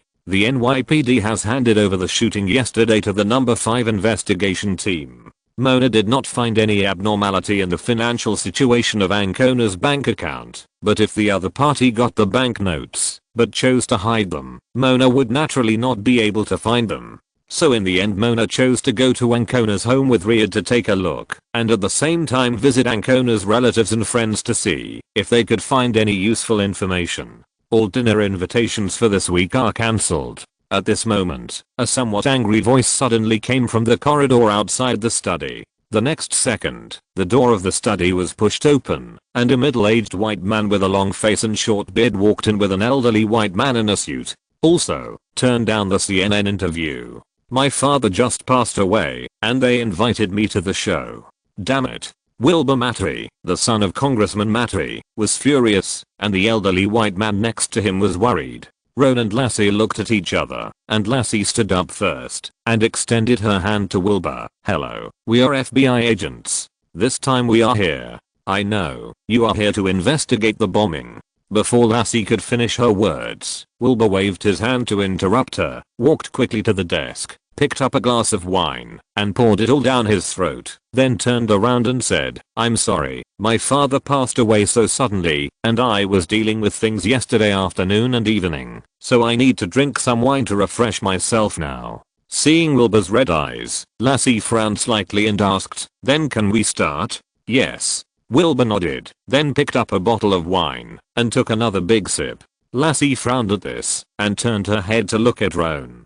Luo An didn't waste any words. He took out a notebook from his pocket and asked seriously, "Mr. Wilbur, have you found any suspicious people recently?" "I don't know." Wilbur shook his head, saying that he had to go to work every day, and Congressman Matty went to different places every day. He didn't know what Congressman Matty experienced every day. Luo An heard this, and wrote something casually in the notebook, and continued to ask, "Has your father offended anyone recently?" "My father is a congressman, how could he not have offended anyone?" Hearing this question, Wilbur sneered. "Recently. Ahem." Wilbur was halfway through his words, and the old white man who had been standing next to him without saying anything suddenly coughed. The violent cough scared Wilbur, and after waking up, he hurriedly threw the wine in his hand aside, and then said, "I have a headache. You should ask him the next question." Luo An and Lassie frowned, and cast their eyes on the old white man. Two agents.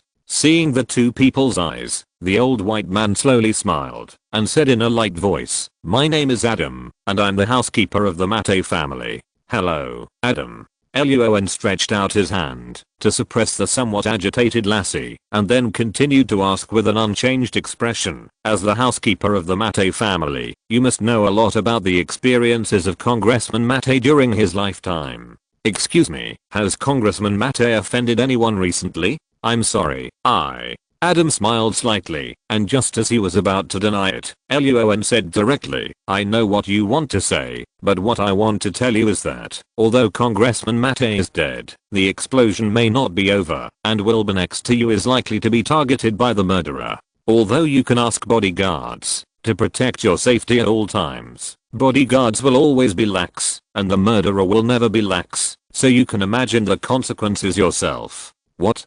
Seeing Luo An say these words with a serious face, Lass's mouth twitched, Adam frowned, and Wilbur straightened up instantly. "Where did you get the news that the murderer targeted me?" Roan did not answer, but smiled and looked at Adam. Adam fell into deep thought, while Wilbur began to scratch his head and drink. There was silence in the room for a long time. Finally, just when Wilbur was about to lose his temper, Adam finally raised his head, looked at Roan and said, "Agent, when Mr. Mattei was still alive, not long ago, he received an email every day in his computer. The content of the email was very vicious, and he threatened to blow up Mr. Mattei with a bomb many times." The black SUV sped towards the direction of the Jacob Federal Building. "Well done, Roan." Lassie sat in the passenger seat, looking down at the computer Adam gave them, and asked with a smile, "Roan, do you think that butler Adam finally told the truth?" "Of course not." Roan shook his head, but he guessed what the other party was hiding after a simple thought. It was nothing more than other congressmen and organizations that Congressman Mattei had offended during his lifetime, because of different interests or camps. But those people or organizations, after all, are after money. They would not send a bomb into the FBI's territory to blow up Congressman Mattei. After all, doing so would offend the FBI, and offending the FBI would not benefit these people in any way. Ding ling ling. Just as the SUV was about to arrive at the Jacob Federal Building, Lass's cell phone suddenly rang in her pocket. If you're listening to this novel on a channel other than Fanfic World, it means they downloaded and uploaded it without effort. We cordially invite you to visit our channel, Mundo Fanfic Novelos. There you'll find the original version of this story and you can explore many other novels of various genres. We're waiting for you to immerse yourself in a world of incredible novels. Chapter 136. Part-time job in the park. Taking out her cell phone and looking down, she found that it was Mona on the other end of the line. Pressing the answer button, Lassie asked with a smile, "How is it, Mona? Did you find any clues?" "Yeah." Mona on the other end of the phone yawned and said, "Ryder and I found a secret compartment under the floor of Ancona's kitchen." Roan, who was driving, raised his eyebrows and asked with a smile, "The secret compartment should contain money." "Yes," Ancona hid $80,000, a pistol, and more than 30 bullets in the secret compartment. Mona on the other end of the phone replied, "Not only that, I also found a neatly packed backpack in Ancona's bedroom closet, which contained complete clothes and some daily necessities." Hearing this, Lassie cast her eyes on Roan and said, "It seems that Ancona had already prepared to leave New York before the explosion." In the surveillance video, Ancona was full of smiles after receiving the call and waved repeatedly when she saw the car. It is not difficult to see that Ancona and the car driver obviously know each other. Luo An nodded and said, but she didn't expect the other party to choose to silence her afterwards. When Ancona was shot and fell to the ground, her face was still full of disbelief. Thinking of this, Luo An tilted his head and asked, "Mona, do any of Ancona's friends and relatives know the identity of the driver?" "That's exactly why I called this phone." Mona on the other end of the phone sighed. "Ancona has always been alone, and her relatives have never heard that Ancona has a boyfriend recently. But Riyad and I learned from a female friend of Ancona that Ancona has actually been working part-time as a prostitute in the past few years." Hearing this, Lass's mouth twitched, and Luo An frowned slightly. "So, the driver is very likely a customer that Ancona has served." "The probability is very high." There was a crackling sound of keyboard tapping on the other end of the phone, and Mona replied, "The area where Ancona works part-time is a park 5 blocks away from her home. There are basically no cameras there, and I can't find out who all the customers that Ancona has served are." Not only that, when Mona and Riyad visited the hotels and inns near the park, they did not find any records of Ancona and other men renting rooms there. The owners and waiters of the hotels and inns also said that they had never seen Ancona. So Mona speculated that Ancona was very likely to get paid to do things in the park. After all, Ancona's part-time job was at night, and there were no street lights in the park. In the dark, it was very convenient to do things in the bushes. Even if the police met her, Ancona could pretend to be a couple looking for excitement with a client. After hanging up the phone, Luo An and Lassie looked at each other and saw the speechless eyes of each other. However, Luo An was not in a hurry. Ancona could not go down this road for the time being, but he still had the computer handed over by Adam. Back to the number 5 investigation team, Luo An immediately handed the computer to William and other technicians. After all, Mona and Riyadh were still on their way back. Time moved slowly forward. Luo An and Lassie sat at their workstations and were looking through the contents of the email together. Every night before going to bed, I no longer count sheep, but fantasize about how to kill you. Congressman Mathey. The most effective method is to blow you to death with a bomb, and then feed your minced meat to stray cats. After reading several emails, Lassie's face was full of disgust. Damn, this guy's really a pervert. That's right. Roan on the side also nodded repeatedly. What did the stray cat do wrong? After a long silence, Lassie turned to William, poured him a cup of coffee, and asked, how about it? Have you found out who posted the email? Of course. William's fingers tapped frantically on the keyboard. After a few seconds, he picked up the coffee and drank it all, then smiled and showed the information in the computer to Roan and Lassie. Leandro Jacob, 34 years old, was imprisoned in Rikers Island prison for a year for attacking others with a deadly weapon. Looking at the long-faced bald white man in the computer, Roan narrowed his eyes and asked, where is his current address? Forest Hills in Queens. Pulling the mouse, the information in the computer moved slowly, and William said in a deep voice, however, the parole officer said that Leandro Jacob is a violent guy and will not be arrested easily. Hearing William's words, Roan raised his eyebrows and tilted his head to look at Lassie. Contact the SWAT team. Okay. Forest Hill. 2 groups of fully armed SWAT teams slowly approached a factory building. The leading team member held a riot shield and moved to the metal gate. After confirming that it was safe, he tilted his head to look at his teammates behind him. Seeing this, the teammate immediately took out a large piece of directional explosives tied to a long wooden strip from behind and stuck it to the metal gate of the factory. There was a long yellow wire under the directional explosive. The team member quickly retreated to the team while releasing the wire and then cast his eyes on Roan. At this time, Roan was dressed in black. He held a Glock 18 in his hand, wore an explosion-proof helmet, a plywood vest on his body, and 5 stun grenades, 5 smoke bombs and 10 extended magazines were stuffed around his waist. Except for the lack of a rifle, Roan looked more SWAT than SWAT. Lassie, wearing an FBI standard bulletproof vest and holding a pistol, stood behind Luo An, her face full of pain. Seeing the look in the SWAT team's eyes, Luo An did not hesitate and whispered directly, explode. After receiving the order, the SWAT team immediately turned on the detonator. Boom. A deafening explosion sounded, and the metal door flew out instantly. The leading SWAT team member instantly raised the riot shield and rushed into the factory. FBI. Geo. Geo. Geo. There were only a few lights flashing in the factory, and the goods were piled up randomly, and the terrain was slightly complicated. Seeing this, the SWAT team members immediately dispersed into groups of 3, and then followed the path between the shelves to quickly search for the specific situation in the factory. Luo An, Lassie and a SWAT team member formed a group and slowly walked towards a path on the left side of the factory. Bang bang bang bang, we are exchanging fire. Cover. Cover. Just after taking a few steps, gunshots suddenly came from the west side of the factory. Seeing this, the 3 immediately rushed in the direction of the sound. Bullets were fired from nowhere, hitting the shelves and splashing dazzling sparks. Several SWAT team members hurriedly raised their guns to fight back and shouted at the same time, "Assault team to fight. Advance against the wall." Bang, bang, bang. Luo An, who ran here, fired 2 shots at a distance not far away. After confirming that the opponent was not in that position, he immediately rolled and rushed behind the slightly tilted shelf. In addition to the second floor of the warehouse, many other places can be seen clearly from this position. After Luo An looked around, he immediately ordered loudly, "No 11. Your team guards the stairs. Number 3, number 5. You catch up from the flank." Got it. The three teams heard Luo An's order and immediately rushed to the relative positions. On the other side, the white man hiding behind a shelf immediately raised his gun and pulled the trigger in the direction of the sound. Bang, bang, bang. Bullets shot out from the muzzle, either landing on the shelf in front of Luo An or on the shelf on the side. Lassie, who was standing next to him, was tense and tense. Roan.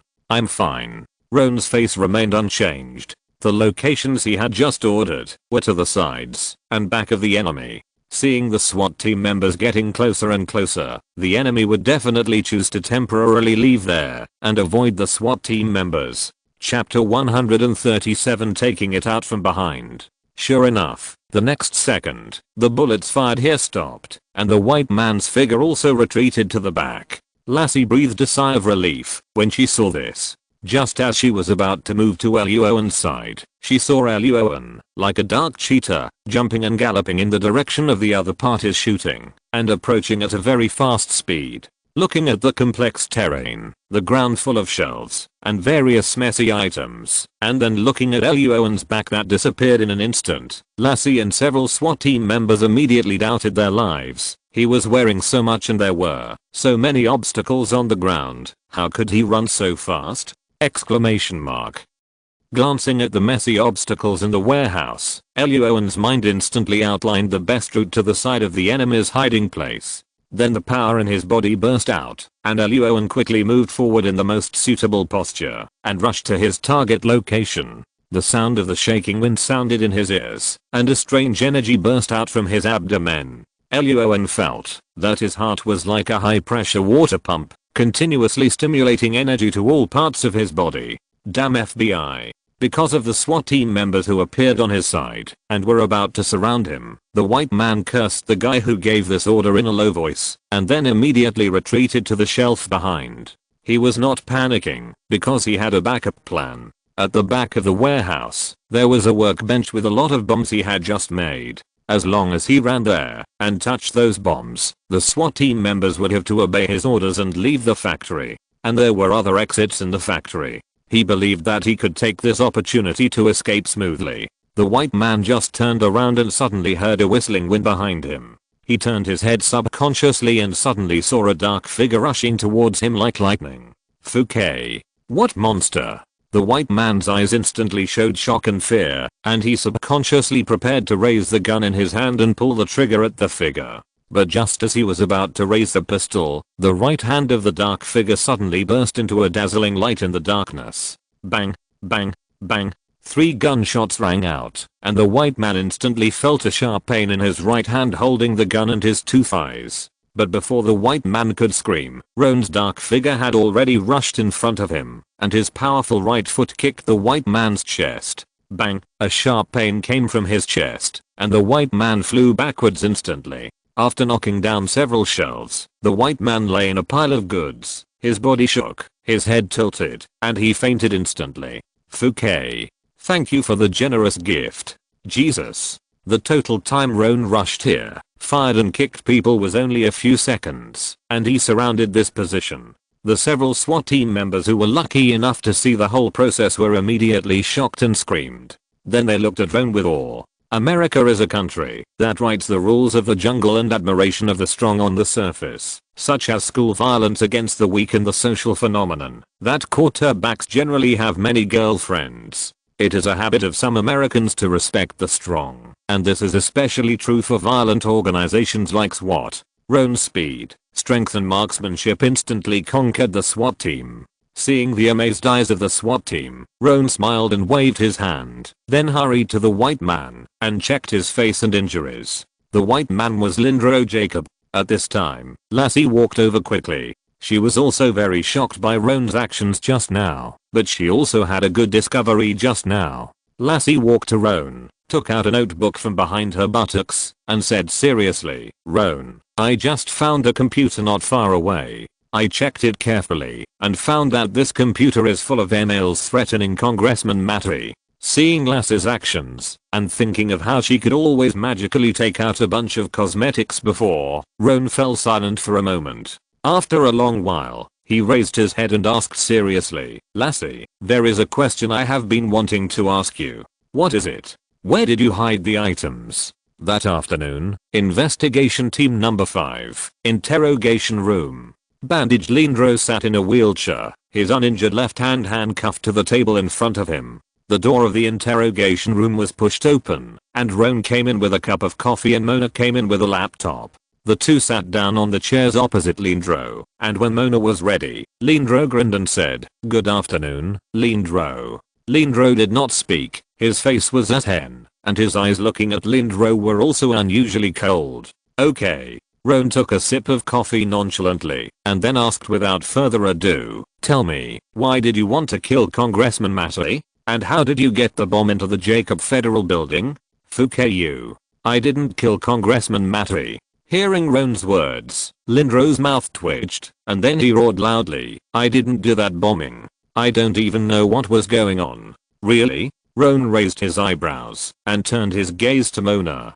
Seeing this, Mona immediately turned the laptop in her hand around and said in a cold voice, "We found a lot of bombs made of the same material as the ones used in the bombing in your warehouse. And we also found emails in your computer that insulted Congressman Matty and claimed to kill him with a bomb." Hearing that the material of the bomb in the bombing was the same as the one he made, Lindro's pupils shrank suddenly. After a few seconds of silence, he shouted, "Those emails are not insults, okay? They are called satire." Roan waved his hands. "Shows like Saturday Night Live should be called satire, and yours is pure insults and threats." Lindro was furious. "You don't shout so loudly, Lindro." As soon as the other party started to speak, Roan stretched out his little finger to pick his ear and said with a smile, "The doctor said that your chest injury is serious. If you keep shouting like this, you may have internal bleeding later." Hearing this, Lindro's face turned red in an instant, and his lungs were about to explode. "Son of eat. Why is my chest injured? It's all because of you." "Okay, Lindro." After drinking the coffee on the table in one gulp, Luo An's face instantly became serious. He crossed his hands in front of him and said in a cold voice, "Now, we have found the bomb in the email, two key pieces of evidence, in your possession. If you still insist that this bombing has nothing to do with you, then give us a reason that can convince us. Otherwise, when you go to court, do you think the jury will believe you?" Hearing this, Lindro, who had previously studied in prison for a period of time, instantly turned pale. The interrogation room was quiet for a moment. Seeing Lindro lowering his head, his face turning red and white, but not saying a word, Roan slapped the table for the last time and said lightly, "Congratulations, Lindro, this is a first-degree murder. I wish you a happy life in prison for the rest of your life." "No." Seeing Roan and Mona get up and are about to leave the interrogation room, Lindro cursed himself several times in a low voice and finally whispered, "I have evidence. I know who did it." Hearing Lindro's words, Roan's mouth curled up slightly, and Mona also showed a smile in her eyes. At the same time, in a direction where Lindro couldn't see, she gave Roan a thumbs up. Chapter 138, Enlightenment in Prison. Investigation Team Number 5, Interrogation Room. "Zem Mate is a bastard." Licking his dry lips, Lindro gritted his teeth and said, "A few years ago, my brother Painton did not commit any crime, but was sentenced to 10 years in prison because of this guy. That's why I sent him greetings emails every day after I was released from prison." Hearing this, Roan frowned and tilted his head to look at Mona beside him. Mona's 10 fingers flew on the keyboard of the laptop and quickly called up a rape case. The general content of the case was Painton was sentenced to 10 years in prison for rape. Judging from the details in the file, this case is very simple, with 3 witnesses. And Senator Mate was the prosecutor of this case. Seeing this, Roan raised his head and asked in confusion, "Is there any inside story in this case?" "Of course there is." Lindero nodded heavily and said angrily, "After a trial, I found a surveillance video that could confirm that Painton was not at the scene of the crime. This surveillance video can fully prove that Painton is innocent. But when I handed over this surveillance video, I found that Painton was still sentenced to 10 years in prison." Afterwards, I went to ask the lawyer, and it was not until I threatened the lawyer with a gun that the lawyer told me that Mate felt that this surveillance video would complicate things, so he destroyed the surveillance video. At this point, Lindero's eyes were red, his face was full of anger, and he angrily smashed the table in front of him. It was because of this incident that Lindero was accused of using a deadly weapon to attack others and was eventually imprisoned in Rikers Island. And his brother Painten died in prison due to some changes and did not even last until the end of his sentence. After being released from prison, Lindero wanted to avenge his brother. But the first problem he faced was that he had no money. After thinking for a long time, Lindero decided to use the technology he learned in prison to make bombs. Then he sold those bombs to other criminals and made money from them. After a while, because the bombs he made were rich in models, many choices, powerful, and affordable, Lindero received orders from various underground forces or talents in New York, and he was busy every day. After listening to Lindero's narration, Mona's mouth twitched, and Luo An was speechless. After a moment of silence, Luo An decided to go back and ask Lindero to write down the list of people who had bought bombs to see if he could get any unexpected gains. After a light cough, Luo An continued to ask, just now you said that the bomb making technology was learned from the prison, so you mean that the explosion was done by that person in the prison? Yes, it was him. Lindero nodded heavily, his face solemn. Even if it wasn't him, he definitely had something to do with it. Because this guy likes to explain the relevant knowledge of bombs to interested inmates for free every time the prison goes out for exercise. The bombs I made were secondary processing and improvement based on his knowledge. Hearing this, Luo An was full of emotion. Sure enough, the prison is the real talent exchange center. What's that guy's name? Brent Harry. Investigation team number 5, office area. Mona's 10 fingers were tapping on the keyboard. Luo An sat at his workstation, rocking his chair and turning in circles. The investigation report of the Trace Inspection Department shows that the surface material of the bomb that appeared at the press conference is the same as the material of the bomb we found in Lindero's factory, but the battery used is different.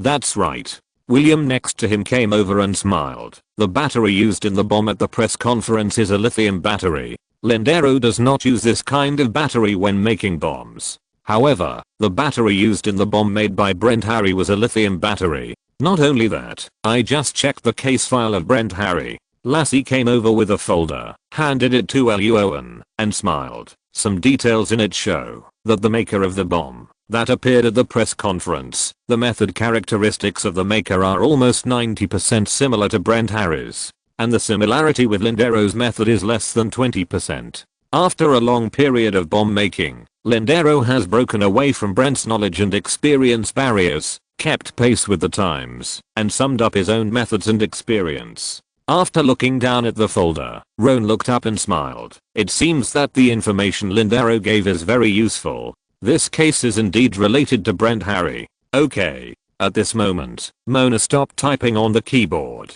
turned to Roan and smiled. We have communicated with Rikers Island Prison, and we can now interrogate Brent Harry. Good. Roan nodded with satisfaction, and immediately took Lassie to the equipment warehouse, and then left the number 5 investigation team, and went to the parking lot downstairs. Rikers Island Prison, a room. Roan and Lassie waited for a while, and the sturdy prison guard brought in a thin middle-aged white man with a long beard. After entering the room, Brent Harry looked at Roan and Lassie, sat down on the chair opposite them nonchalantly, and asked, "Good afternoon, 2 FBI agents. I wonder why you are looking for me?" Without any nonsense, Roan said directly, "We are investigating a bombing case." Wow. Brent Harry shrugged and smiled when he heard this. What does this have to do with me? I definitely have a perfect alibi for the bombing attack you mentioned. Roan nodded. But the problem is, this bomb has the characteristics of your method. Brent Harry raised his eyebrows when he heard this. Although I'm proficient in bombs, I have been staying here, and it is impossible for me to go out and detonate the bomb. You definitely found the wrong person. Lassie next to him continued to ask, then who have you taught? Who has learned your bomb making technology? Brent Harry shook his head. No, I have never taught anyone. Harry, don't tell such lies that are easily exposed. Hearing this, Roan crossed his hands in front of him and smiled lightly. We came to you today, which means we have found evidence related to you. In this case, do you think we will let go? Then what can you do? Brent Harris' face was full of disdain. I have been sentenced to life imprisonment. What else can you do to me? Lassie narrowed her eyes when she heard this, and Roan's smile began to overflow. He liked such people who were stubborn. We can transfer you to another prison.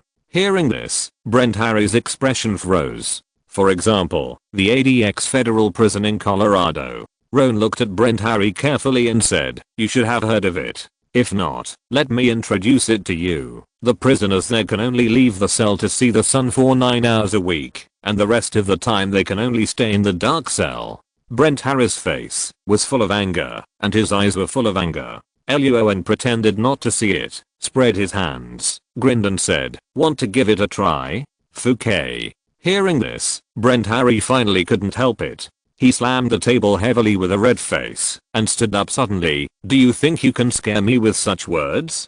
Chapter 139 Roan Greenwood, Roan Garsha. Hearing Brent Harris' words, Lassie's face darkened, while Roan's expression remained unchanged, and his smile was still there. The next second Brent Harris extended his hand to the two of them and said loudly, give me the paper and pen. I will make a list for you now. Lassie. Roan. Good boy. Investigation Team 5. Office area. Lassie handed the papers filled with names to William and other technicians of Investigation Team 5 one by one, while Roan stood at the front of the office area and said loudly, everyone. These are the names written by Brent Harris, the names of people who have learned his bomb making technology. Our next task is to find the most suspicious person among these people. Okay, no problem. Although the corners of their mouths twitched when they saw the pile of names on the paper, the technical agents of Investigation Team 5 nodded and agreed. Of course, we don't need to investigate all of these people. Walking to his workstation, he took a sip of coffee and grinned. Some people on this list have already left New York. You only need to check their current addresses and whether they have been to New York recently. We are mainly searching for those who live in New York now, are not in a good financial situation, have been to the Jacob Federal Investigation Building recently, or may have had contact with Ancona. Hearing Roan's words, all the technicians in the number 5 investigation team nodded in unison, then sat in front of the computer and began to type on the computer keyboard.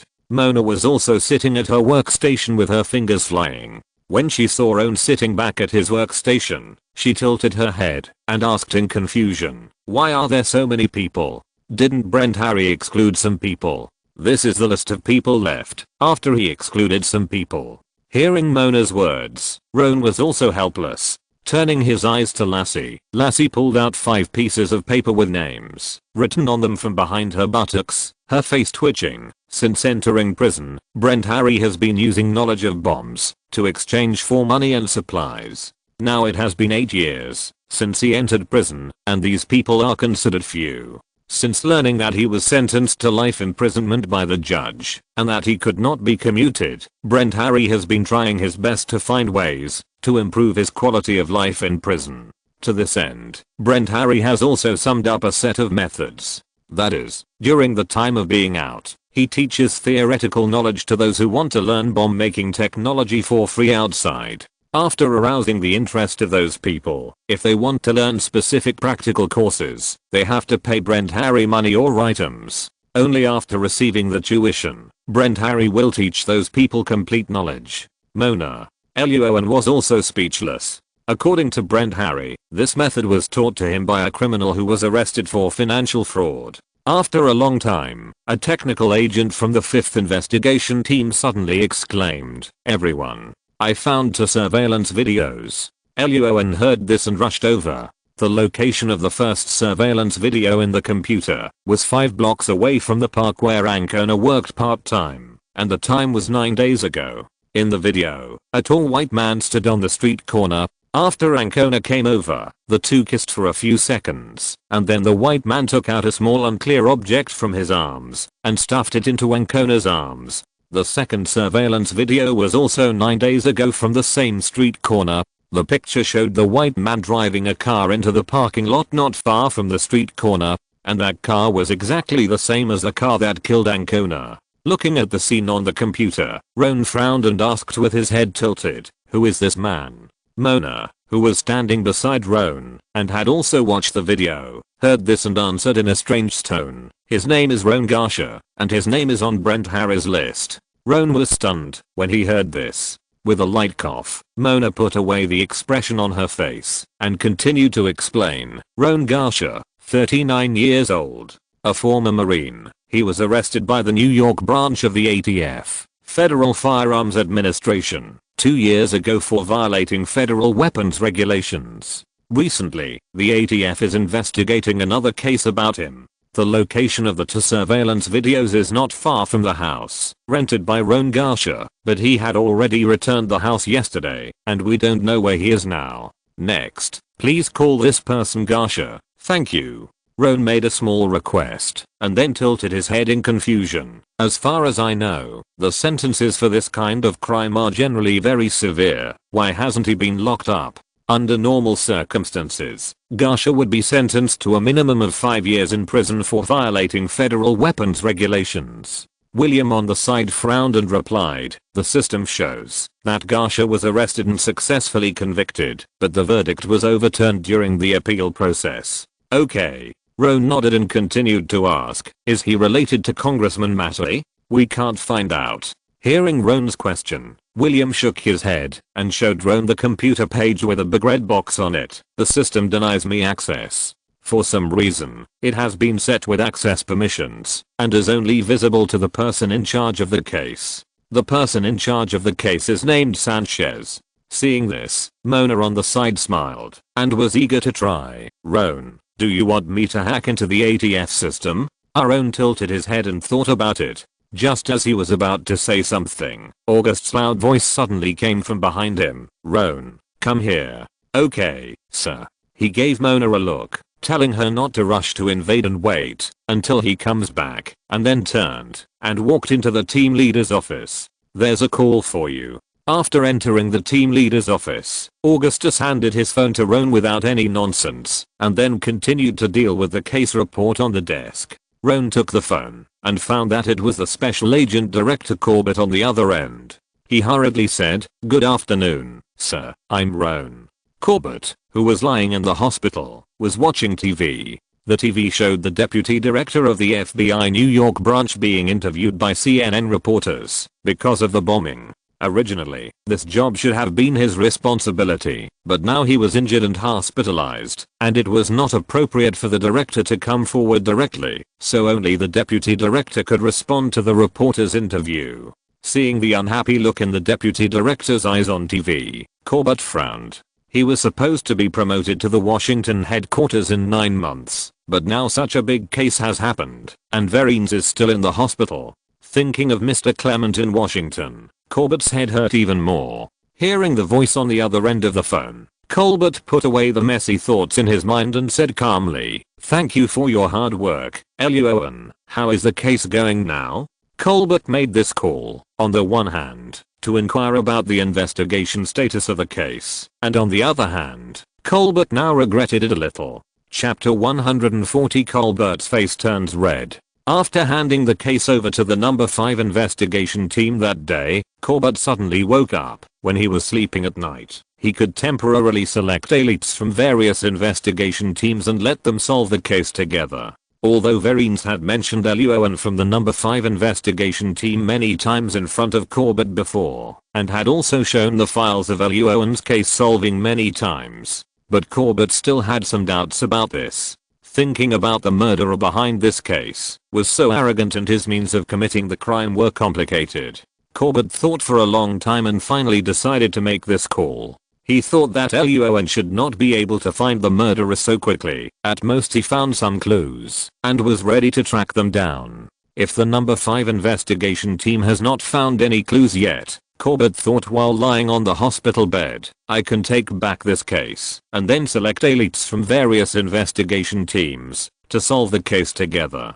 Of course, even if the number 5 investigation team really did not find any useful clues now, Corbett would not be angry. Finding clues and solving cases is difficult, not to mention that Luo An is still so young, and the case was handed over to the number 5 investigation team so recently. After Corbett got the case back, he planned to let Luo An join the elite investigation team, hoping that Luo An could learn from the experience of other seniors. Thinking of this, Corbett, who was lying on the hospital bed, looked at the TV in front of him and asked on the phone, "Thank you for your hard work, Luo An. How is the investigation of this case going now?" In the office of the leader of the number 5 investigation team, Luo An raised his eyebrows and answered in a humble manner, "Sir, we have found the key person in this case. He is very likely the real murderer of this case." Cough cough cough. Hearing the word coming from the phone, Corbett, who was about to say that the case was transferred, was choked by saliva and his face flushed. After coughing for a long time, Corbett asked seriously, "Do you mean that you have found the murderer?" "No, sir, we found a guy who is a major suspect." In the leader's office, Luo An shook his head repeatedly after hearing Corbett's words. Before the person was caught, he would never say anything. That was 100% certain, because that would be digging a hole for himself. Then, Roan briefly told Corbett over the phone all the clues found by the number 5 investigation team, as well as the fact that Roan Garcia killed people to silence them and had learned bomb-making technology. In the distant hospital, Corbett sat up straight on the bed and then fell silent. When Corbett was young, he had worked as a team leader for a long time, and he had enough analytical and judgment skills for the clues of the case. So after listening to Roan's words, he immediately judged that Garcia was a major suspect. Then the expression on Colbert's face became complicated. He never expected that Roan would actually lead the number 5 investigation team to find important clues in such a short time. Hearing that there was no sound on the other end of the phone, Roan tilted his head, and after a moment of silence, he continued, "Sir, the biggest problem we are facing now is that we can't find this guy Garcia. ATF, Federal Firearms Administration, has a case related to Garcia. They may know where Garcia is hiding, but the case has been set with access permissions, and we can't view it." Roan's investigation speed was so fast that Corbett was very shocked. Now that he knew that Roan and his team had encountered difficulties, Corbett did not hesitate and immediately said loudly and decisively, "I will handle this matter. I will immediately ask the case manager of ATF to bring the files to you." Not to mention that the other party is ATF. Even if Roan now said that the other party is CIA, NSA, or even the military, Corbett will call directly to ask for the files. "Okay, thank you, sir." As soon as Roan finished speaking, Corbett called the senior management of ATF. After a moment, the senior management of ATF nodded in agreement. After hanging up the phone, Corbett looked down at his phone, then at the deputy director, who was being interviewed on TV. His smile grew wider and wider, and finally even his back teeth showed. "Roan Greenwood, not bad. I like this guy. He is born to do this job." After thinking for a moment, Corbett suddenly remembered something. He decided to give Roan a surprise after the case was solved. Half an hour later, in the meeting room of the 5th investigation team. "You two, Garcia is no small character." Sanchez, the case leader from ATF, held a document tightly in his hand, sat opposite Roan and Mona and said seriously, "Garcia is said to be the mastermind behind several assassinations in South America." Hearing this, Roan raised his eyebrows. "Is this the case you are hiding?" "It's just one of them." Thinking of the order given to him by his superiors before he came here, Sanchez sighed, put the document in his hand on the table, and pushed it in front of Roan, and then said seriously, "Garcia has a good friend and accomplice named C. McCain. McCain has a private gun club in Brooklyn. In the past 2 years, the number of illegal guns in the New York area has skyrocketed, and we suspect that this is related to McCain. Garcia often goes to that club, and we set permissions for the case related to Garcia in order to investigate McCain." "Okay." After a quick look at the folder, Roan continued to ask, "Does Garcia still go there often now?" Sanchez nodded. "He just went there 2 days ago." Throwing the folder aside, Roan stood up from his chair and asked, "Where is the address?" After confirming that Garcia was a major suspect, the number 5 investigation team distributed his information and photos to all parts of the Federation, monitoring the borders and flight lists. But no clues were found. Now that he finally got the clues about the private gun club, Roan decided to send people to wait there, and as long as Garcia showed up, he would be arrested immediately. After letting Sanchez lead Lassie and Reed to the location of the private gun club, Roan sat back at his workstation and began to carefully check Garsha's files. If the ATF's information was correct, Roan didn't quite understand why Garsha, a killer who mainly operated in South America, would use a bomb to kill Congressman Matty in the FBI building. This behavior would only attract more attention to Garsha. A long time passed, and it was soon time to get off work. There was no information about Garsha's appearance from the private gun club, and Lassie and Reed were still squatting, so the number 5 investigation team could only work overtime today. Mona took 2 burgers from Augustus, kept one for herself, and handed the other to Roan, who was sitting motionless on the chair, still checking the files. "It's time for dinner, Roan." Augustus bought a thicker burger. "Thank you."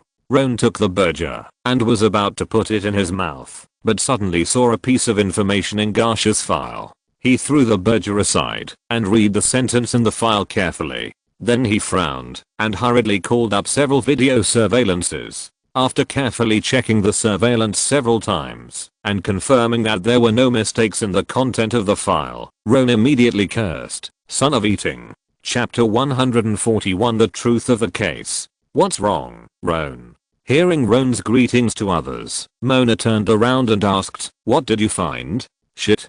Seeing that the eyes of the agents of the 5th investigation team were all turned to him, Roan pointed to the information in the computer and said, "Garsha's target is not Senator Matei at all." The technicians of the 5th investigation team were all stunned when they heard this. William asked hurriedly, "Who is Garsha's target?" Roan was about to answer when Mona suddenly covered her mouth and exclaimed, "Is it the team leader, Verines?" "What? How is this possible? Did you guess wrong?" Hearing Mona's words, all the agents had incredible expressions on their faces, and then they all turned their eyes to Roan. Roan's face was very gloomy, and he nodded heavily. "Yes, Garsha's real target is Verines."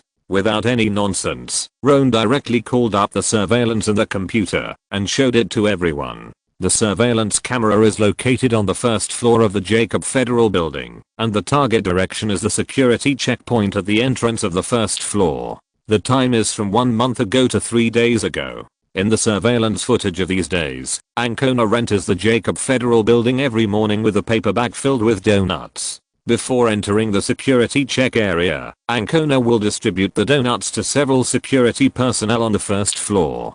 Several security personnel took the donuts with a smile, checked the other items brought by Ancona, and waved their hands to let Ancona enter the building. The paper bag filled with donuts successfully bypassed the security check machine and the detector in the hands of the security personnel, and successfully entered the building without being checked. In one of the surveillance videos, Ancona accidentally dropped a few yellow wires when she was sorting out the paper bag that entered the building without going through security check. But Ancona quickly picked it up with a calm face and did not attract the attention of others. Seeing this scene, the agents of the number 5 investigation team looked very unhappy. William cursed in a low voice, and Mona suddenly realized this is how Ancona brought the various parts of the remote-controlled bomb into the federal building little by little. That's right. Looking at the security inspectors who were eating donuts with a smile on their faces in the surveillance, Luo An sighed speechlessly. What you think of as a business war, intrigue, strategizing, and capital gambling. In fact, the business war, the chairman personally went out to secretly take pictures, hired people to unplug the network cable of the rival company, and poisoned the competitor. This time, the way Ancona brought the bomb into the building was so plain and unpretentious. Mona was silent for a moment, tilted her head, and looked at Luo An. Because Ancona started bringing donuts a month ago, you can judge that Garsha's target is Verines, right? A month ago, Senator Matei didn't know where he was, and no one could predict that he would attend this press conference. So Ancona brought the bomb into the building, and her target could only be Verines, who had held press conferences many times. Not only that, Luo An nodded, then turned off the surveillance video in the computer, and showed Garsha's information to everyone. Garsha was imprisoned for violating weapons regulations. Prison cell records showed that he was detained in the same area as Brent Harry at the time, so he probably learned the bomb making technology at that time. Yeah, that's right. The agents of the number 5 investigation team nodded in unison.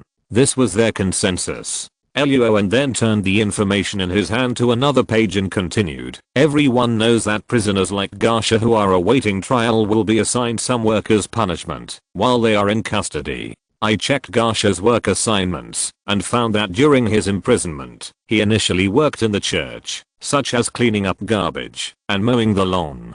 But later, Garsha was assigned to clean the floor of a separate high-level prison. What do you mean? Hearing Luo An's words, the technical agents were puzzled. William was at a loss, and Mona asked directly, Luo An, what do you want to say? What I want to say is... Turning around and calling up the page in the computer, Luo An pointed to the portrait of the character in the prison information, and said with a gloomy face, this guy living in the high-level prison is probably the real mastermind behind this case. Frederick Antonio seeing the name and information of the character in the computer, many agents of the number 5 investigation team looked puzzled. After thinking for a few seconds, Mona's face suddenly showed horror, and her hair stood up. Damn it. It's him. Rikers Island Prison, a room.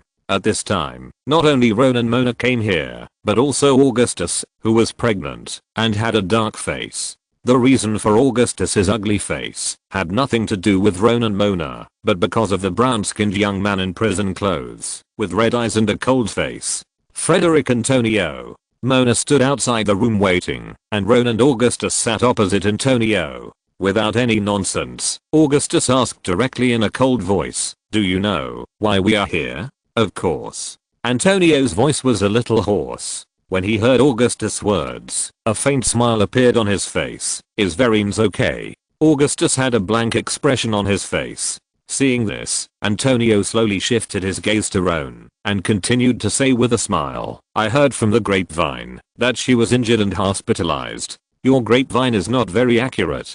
Hearing Antonio's words, Ron clicked his tongue, shook his head and laughed. Verines was only slightly injured, and went to the hospital to bandage her wound. How come it becomes hospitalization in your case? Antonio heard the smile on his face froze slightly, and then continued to ask with a smile, Mr. Agent, what is your name? My name is not important. Ron waved his hand, took out a folder from his pocket, and read, Frederick Antonio, 29 years old, was arrested for large-scale dumping of flour in New York, and sentenced to life imprisonment. My father's name is Hermenegildo Antonio, a well-known drug lord in a South American country. He died of myocardial infarction a few years ago. After his death, his wife and 2 young sons were beheaded by his men, and their bodies were hung on the bridge for public display. That's right, this Frederick Antonio is the son of the drug lord captured by the former number 5 investigation team. Chapter 109.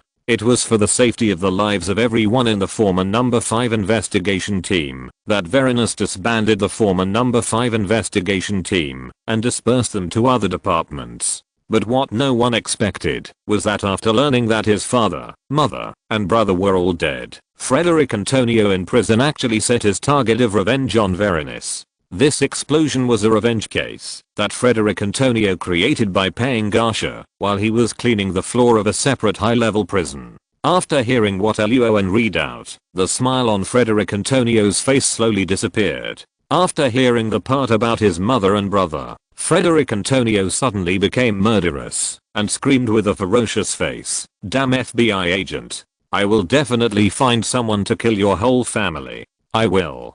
Chapter 142 Seducing the Prison Guard.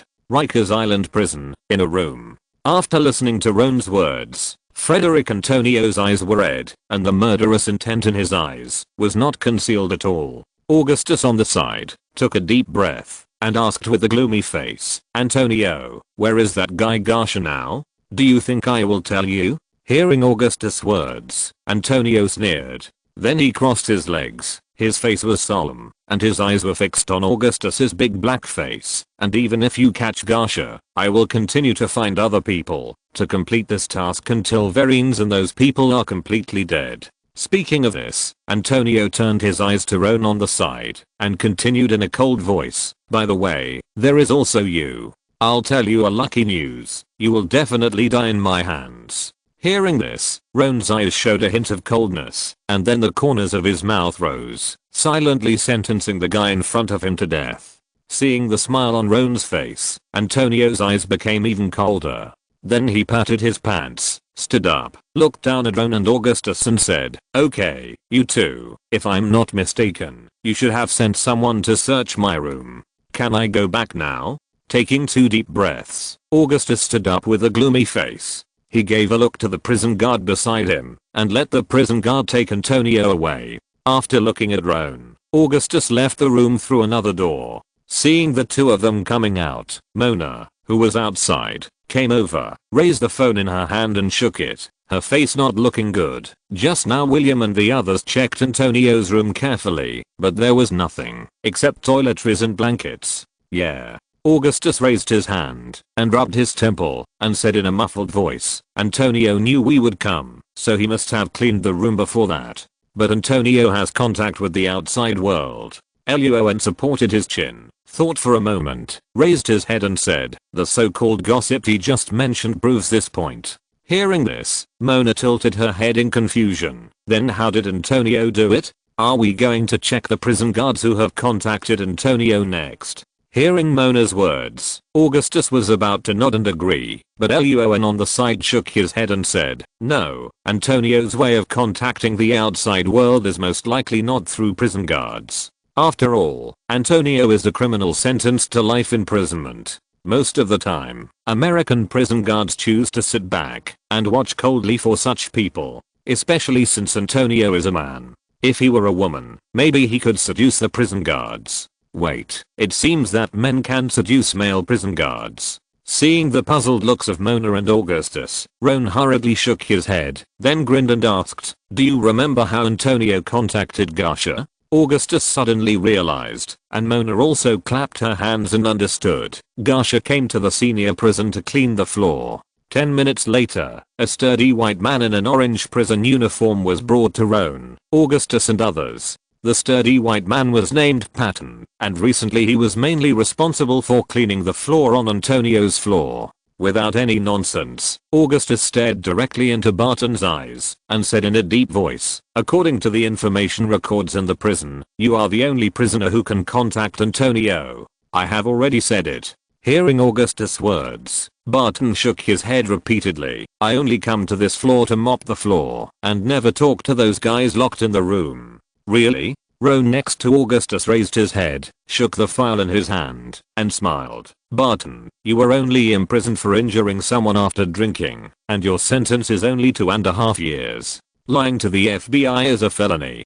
Do you really want to stay in a place like prison for several more years for Antonio?" Seeing the file, Barton's mouth twitched. Augustus raised his eyebrows and continued, "I have sent others to search your room. If you still don't say it now, but my people find something that doesn't belong to this prison in your room later." Barton's face was extremely ugly when he heard it. After a long silence, he took a deep breath, stared at Luo An and Augustus, and whispered, "Okay, I can tell you everything. But I also have a condition, that is, you must transfer me out of this prison." "No problem." Augustus nodded decisively and agreed. This was just a small matter for them. After getting a positive answer, Barton let out a long breath and confessed everything. "Antonio has a mobile phone, which is now hidden with me." 10:30 p.m. The office area of the 5th investigation team.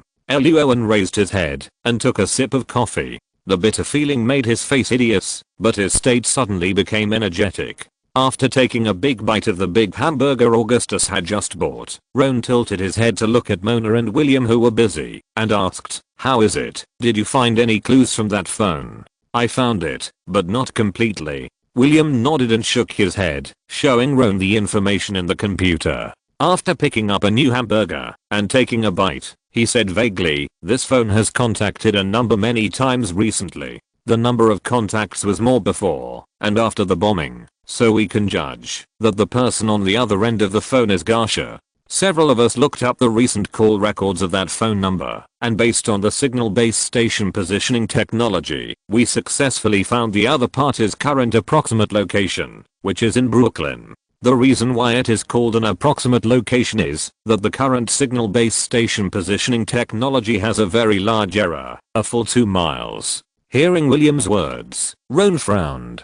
The good news is that Garsha has not left New York yet. The bad news is that the coverage area of 2 miles is too large and no one knows where Garsha is hiding now. At this moment, Mona's excited voice suddenly rang out beside him. Roan, I found Garsha. Hearing this, Roan was immediately excited and hurried to Mona's side and even picked up a hamburger and stuffed it into her mouth. Mona grabbed the hamburger and stuffed it into her mouth and her 5 fingers flew on the keyboard and continued. The mobile phone you got sent a message with only numbers yesterday. I checked the string of numbers and found that it was a bank account, so I guess the money in that account was the reward Antonio paid to Garsha. Sure enough, not long ago, this bank account paid out $800 and the address was in Brooklyn. Seeing the surveillance video in Mona's computer, Garsha, who had simply disguised his appearance, took the money and walked into a small hotel on the street with 2 white women. Roan's face suddenly showed a smile. William, contact SWAT. Let's go to clean up prostitution tonight. If you're listening to this novel on a channel other than Fanfic World, it means they downloaded and uploaded it without effort. We cordially invite you to visit our channel, Mundo Fanfic Novelos. There you'll find the original version of this story and you can explore many other novels of various genres. We're waiting for you to immerse yourself in a world of incredible novels. Chapter 143, Dragon and Phoenix Dance. At 11:45 p.m. in Brooklyn, at the Mrs. Mid Hotel on a street. Even when he was out playing games with 2 white prostitutes, Garsha was very cautious. The Mrs. Mid Hotel he chose was located at a street corner with a wide field of vision, and it was also convenient to escape if there was an emergency. Just then, several black SUVs slowly drove in from a distance. In order not to alert the enemy, Roan did not let the SWAT team members park them directly downstairs of the hotel, but parked them at a street corner some distance away from the hotel. This location happened to be the blind spot of Mrs. Mid Hotel. The fully armed agents opened the car door and got out. Roan, who had carefully observed the surroundings of the hotel beforehand, turned around and said to Riyadh with a serious face, if there is an emergency, there are 2 routes to leave the hotel safely at the fastest speed. They are the alley on the east side of the hotel and the convex balcony of each room. Sanchez from the ATF once said that several cases in South America are related to Garsha. So I need you to lead the SWAT team to guard these 2 retreat routes. When we take specific actions later, we must not let Garsha escape.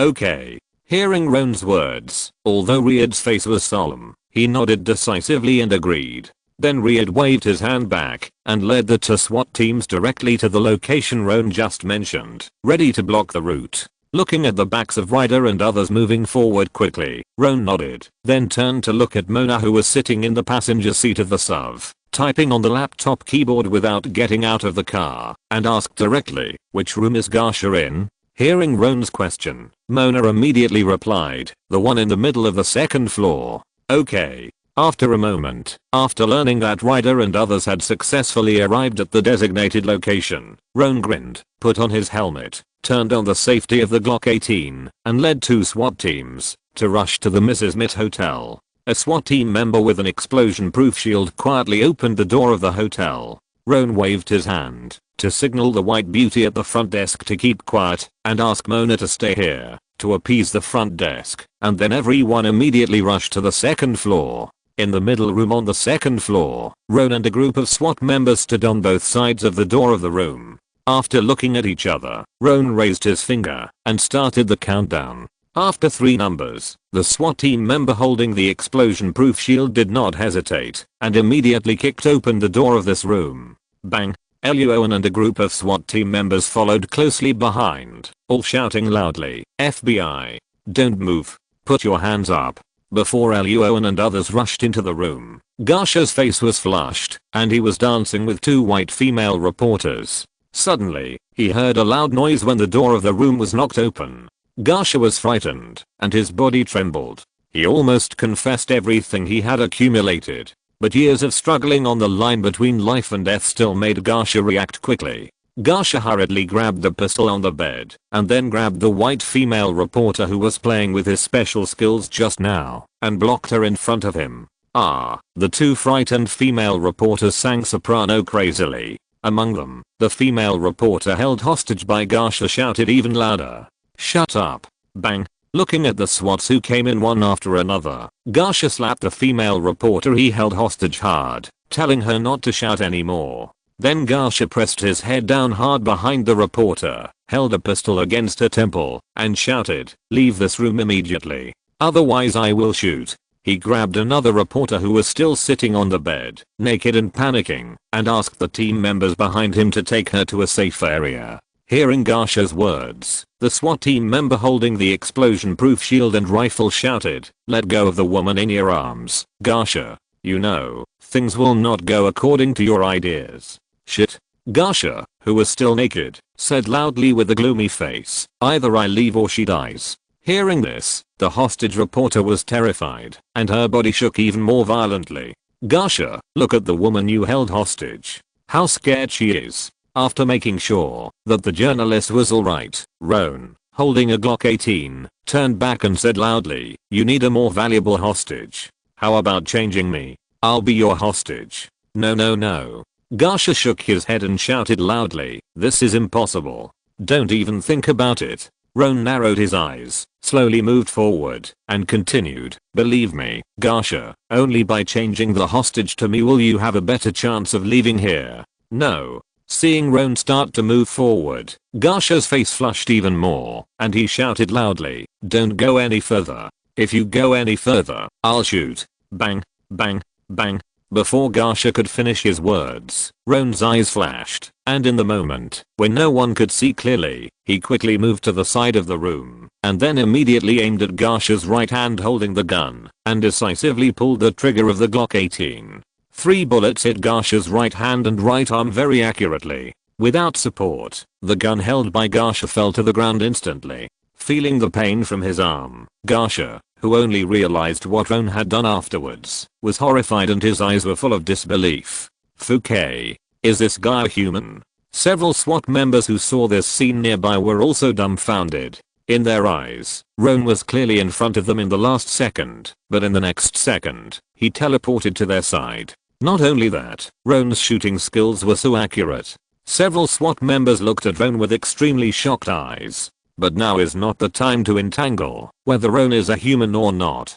The next second, Garsha hurriedly pushed the reporter who was singing high notes again in front of him towards Roan, and he quickly rushed to the balcony next to him. Roan hugged the reporter who was pushed over, and at the moment, when Garsha ran to the balcony, Riyad, who had been waiting outside for a long time, and the SWAT members in the room, all pulled the trigger together. Bang, bang, bang, bang. After a burst of intense gunfire, Garsha collapsed to the ground with blood gushing out of his body. It was not known whether it was intentional or accidental, but Garsha's specialty was broken into 2 pieces by a bullet. Hiss. Seeing this, Luo An suddenly felt a chill in his crotch. Quickly turning his gaze, Luo An turned to the SWAT team members in the room and waved his hand and said, "Contact an ambulance immediately." Luo An didn't know whether Garsha could survive, but he still had to call an ambulance. After all, it is procedural justice with American characteristics. At the same time, in a hospital in the distance,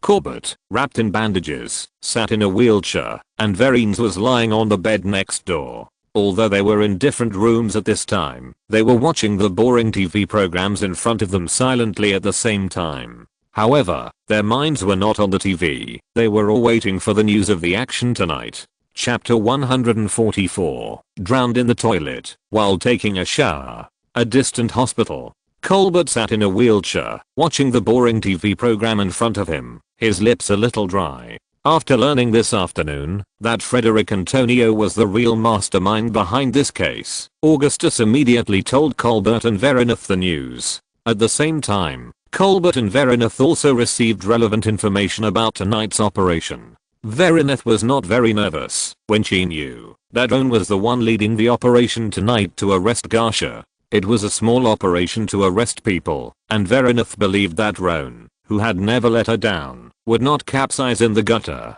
But Colbert was different. Roan's speed in solving the case did shock Colbert greatly. Later, when he reread Roan's case files, the action of killing the murderer with a pen also shocked Colbert again. But personal bravery and leading an operation are two different things. Colbert has never seen Roan commanding an operation, and he is not sure whether Roan has enough on-site command capabilities. So at this time, Verines, who was lying on the bed into adjacent wards, felt a little anxious because of the long waiting time, but overall she was not nervous. Feeling her lips were a little dry, she took a sip of water from the cup beside her. Colbert's face was solemn, and his dry lips were subconsciously ignored.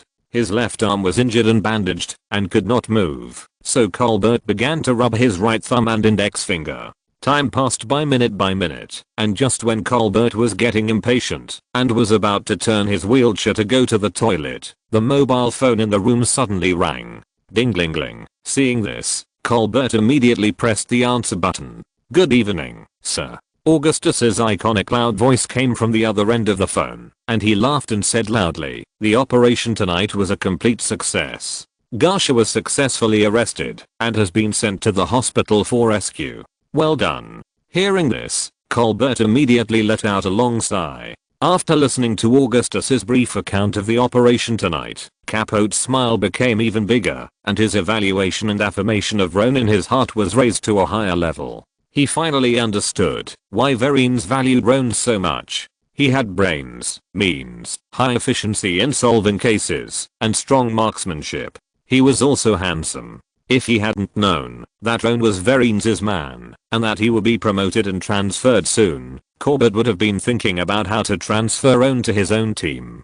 After praising and affirming Augustus, Roan, and the agents of the 5th Investigation Team, Colbert called the deputy director of the FBI New York branch. The deputy director, who was sleeping, immediately became alert after hearing the news. After confirming that the case had been solved, and the mastermind and the actual operator had been caught, the deputy director raised his eyebrows and immediately decided to hold another press conference tomorrow. At the same time, the deputy director also picked up his notebook and carefully wrote down the name Roan Greenwood. After hanging up the phone, Colbert went to the bathroom with a smile to resolve the internal conflict, and then lay back on the bed. After a moment of silence, Colbert took out his mobile phone and called the white youth who had notified Roan and Augustus to come to see him. "Ike, go to the office tomorrow morning and bring me the red folder in the corner of the desk." At the same time, next door, Roan also told Verines the news of the successful mission. "Thank you for your hard work, Roan." After hearing the news, Verines smiled slightly. She didn't smile too much. After all, the wound on her stomach had not healed yet, and it was still hurting. "It's not hard, sir. This is what I should do." Roan on the other end of the phone grinned, and then briefly narrated to Verines the course of tonight's action. Then, Roan put away the smile on his face, walked silently to the corner, and asked in a low voice with a serious face, "Sir, what are you going to do with that Frederick Antonio? This guy now has only the word revenge in his eyes. If he can make a bombing, he can make a second bombing. Moreover, he threatened Roan not long ago that he would kill his whole family. Although it was a bit difficult to do this, Roan was alone now.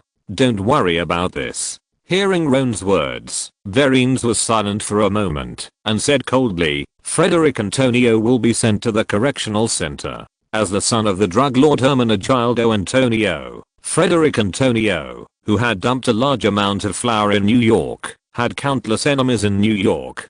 Frederick Antonio, who entered the correctional center, a place that was severely infiltrated by the New York gangs and full of enemies, would not survive long." Verines had previously dispersed the agents of the former No. 5 investigation team to other departments in order to prevent them from being retaliated afterwards. But Verines never expected that she herself would become the target of Frederick Antonio's revenge. This time, the other party dared to be so crazy that they had people plant a bomb in the Jacob Federal Building. What about next time? Unruly guards, greedy lawyers. Frederick Antonio always has a way to spread the news out of prison. As for why they didn't wait for the judge to sentence Frederick Antonio to death for this case and let the law end his life, the reason is simple. In the United States, criminals have the right to choose the jury system. Faced with the death penalty, the jury system requires 100% approval, so the rate of failure to try is extremely high. And even if the death penalty can be imposed, the trial cycle in the United States is extremely long. It is normal for the death penalty to be delayed for more than 10 years or even decades before being executed. If it really takes so long. After a brief chat, Vereen's hung up the phone in advance before her body recovered. A few days later, Luo An learned from William that Frederick Antonio accidentally drowned in the toilet while taking a shower not long after entering the correctional center. The next day, because they worked overtime last night to find clues and arrest people, the detectives of the number 5 investigation team came to work at 2:30 this afternoon. Like the usual work process after the case was solved, after the detectives sat at their workstations, some began to contact the court judge to determine the trial date, and some began to write the case report of the explosion. The TV hanging at the front of the office area was broadcasting a press conference by the deputy director of the FBI New York branch. Of course, before the press conference began, a large number of FBI agents carefully checked the site of the press conference several times. The FBI agents also conducted a detailed inspection of the personal belongings of the reporters who attended the press conference. What stood out was the carefulness and safety. Sitting at the workstation, Luo An's posture was apparently watching the press conference on TV, but in fact he was checking the light blue system page in front of him. After yesterday's experience, the system's evaluation of Luo An was not surprising, still excellent. Then, Luo An opened the treasure chest that he had not had time to open last night. Chapter 145 Prizes and Activity Funds. After a rough web game treasure chest opening animation, 2 bottles of strength potions and 1 bottle of hemostatic potion were opened in the system treasure chest. At this time, Luo An's system warehouse column contained 2 bottles of physical potions, 2 bottles of detoxification potions, 2 bottles of hemostatic potions, 4 bottles of strength potions, 1 bottle of swiftness potion, 1 bottle of weakness potion, 1 bottle of sleep potion, 1 bottle of aqua surge potion, and 1 bottle of fire resistance potion. There were originally 9 bottles of physical potions, but since it was determined that a small part of the potion would remain in his body forever after drinking it, Luo An has now developed a good habit of drinking a bottle of physical potion after breakfast every day. Physical potions, strengthening the body, multiple blessings, worth having. After putting the 2 bottles of potions into the system's warehouse page, Luo An was bored and ready to watch the press conference in front of him to see what words the deputy director used to praise the number 5 investigation team in front of a large group of reporters. Augustus suddenly pushed open the door with a big belly and grinned and walked into the number 5 investigation team. Roan. Augustus waved his hand and shouted, "Come to my office." Okay. Roan sat down in the team leader's office. Augustus smiled and handed him a folder. Without further ado, he said, "Congratulations, Roan. Your bonus has doubled again, and tripled." Opening the folder, Roan grinned when he saw the notice that his $1,500 bonus had tripled to $4,500. "Thank you, sir." Seeing the smile on Roan's face, Augustus was very moved. Although Augustus had worked in the criminal justice department before, this was his first time as the leader of the 5th investigation team. But before this, Augustus also had some information about the salaries and bonuses of FBI agents. After all, the criminal justice department always had access to FBI insiders who committed crimes for money. Most of the ordinary FBI agents live on their basic monthly salary, and the number of bonuses they receive is related to the number of cases they solve. Generally speaking, they are not many. Just like when the 5th investigation team was first established, Lassie and Riyad had never seen a bonus. And Luo An not only gets a bonus every month, but he can even double it. Not only that, looking down at another folder in his hand, which contained a notice about the bonuses for all members of the number 5 investigation team this month, Augustus's dark face suddenly broke into a smile. This is the important reason why Augustus likes Luo An more and more, and at the same time, he delegates power to Luo An when solving cases. Luo An can not only make money for himself, but also lead all the agents of the number 5 investigation team to make money together. However, the bonus is only one of the reasons why Augustus smiles. What really makes Augustus happy and excited is another notice. Taking the folder handed over by Augustus, Luo An opened it with doubts and saw that it said, "The activity funds of the number 5 investigation team will be increased by 1/3 on the original basis." Seeing this, Luo An's eyes suddenly lit up, and he looked up at Augustus and asked, "Sir, this is a notice just issued by the special agent's supervisor." Seeing Luo An's eyes, Augustus smiled and nodded, and his back teeth were laughing. "Corbett thinks that our number 5 investigation team is sparsely staffed and poorly equipped, so he specially approved a new fund for us." Although he said so, the two people in the office could see at a glance that this money was a reward specially issued by Corbett because Luo An solved the bombing case in a short period of time. Thinking of this, Augustus looked at Luo An with more and more satisfaction and asked loudly, "Luo An,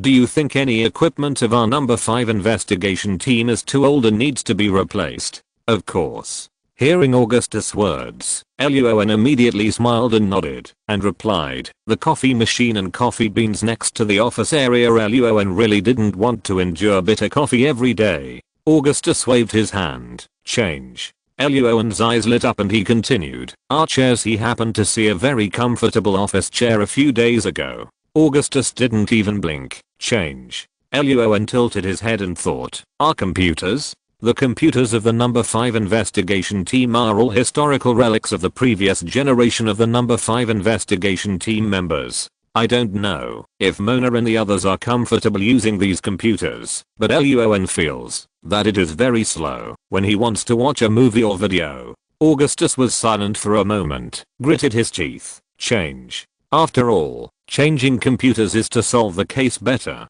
It's okay to replace the equipment before, but now that you have the money, it's a bit unreasonable not to change it.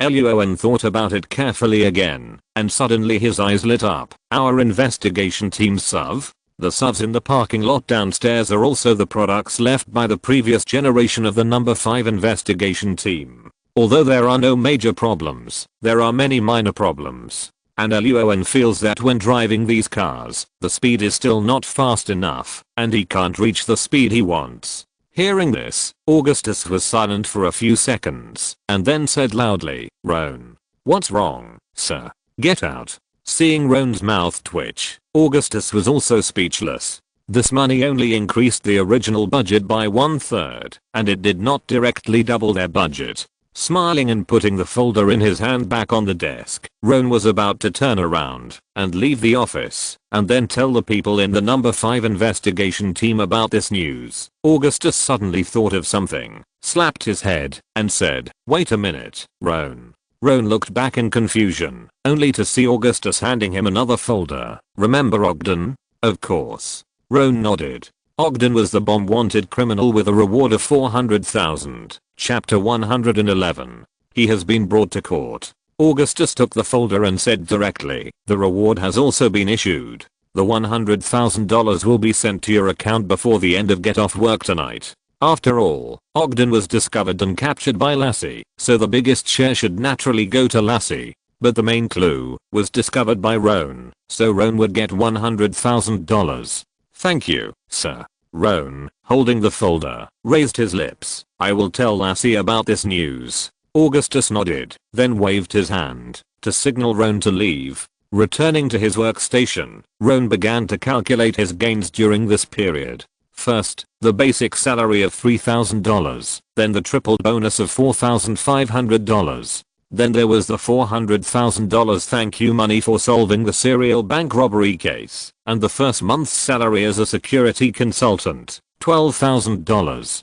Finally, there was the $1 million reward for the CIA case. In the end, it was a full $1,419,500. Looking at the numbers in his account, Luo An's face was full of smiles. Without hesitation, he drove his Chevrolet to Wall Street immediately after get off work. It was around 2005. Luo An remembered that Apple's stock price was only around $50 at that time. Thinking about the stock price rising to $705.05 after Apple launched the iPhone 5, Luo An's eyes were full of brilliance.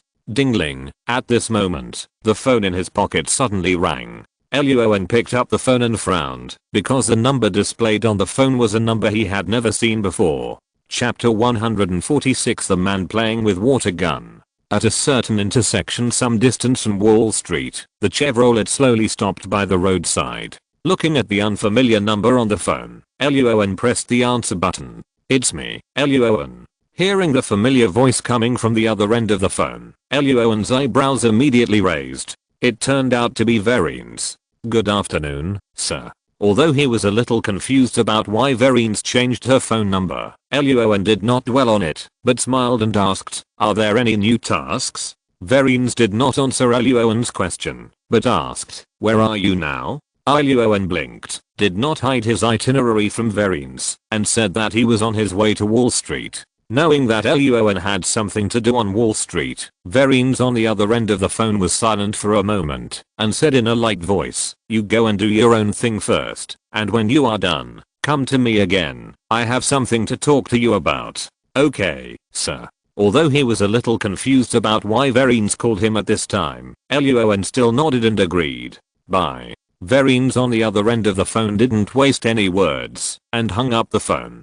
Seeing this, Luo An started the Chevrolet again, and went to Wall Street. Wall Street is located in the southern part of Manhattan, New York, extending from Broadway to the East River. The streets here are too narrow, so Luo An parked the Chevrolet outside, and then walked slowly into the New York Stock Exchange. Luo An Greenwood had worked on Wall Street before, and was familiar with opening accounts, buying stocks, buying and selling. What surprised Luo An was that at this point in time, Apple's stock price had not risen to $50, but $47. Luo An did not hesitate, and immediately exchanged the $1.2 million in his hand for Apple's stock. After the transaction was completed, Luo An looked at the information in the computer, and the smile on his face gradually became stronger. "Next, we have to wait for Jobs to release new products." Thinking of the news about people cutting kidneys for mobile phones in later generations, buying stocks can actually be done on the computer of the number 5 investigation team.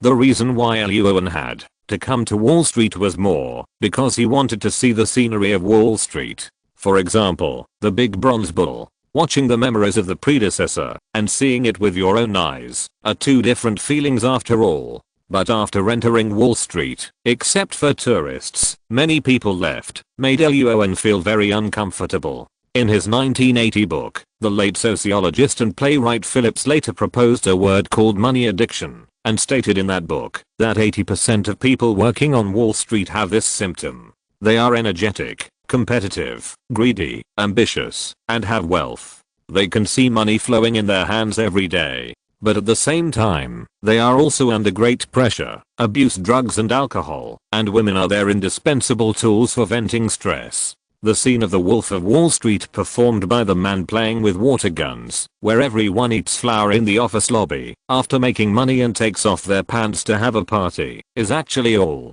based on real life. Hospital. Luo An, holding fruits and flowers in his arms, gently knocked on the door of Vereen's ward. "Come in." Entering the ward, Luo An saw Vereen's lying on the bed, bored and watching TV news. Because of the injury, and lying on the hospital bed, Vereen's looked pale and thinner than usual. Not only that, the biggest difference from the past was actually Vereen's temperament. Vereen's makeup was usually cold and her temperament was sharp.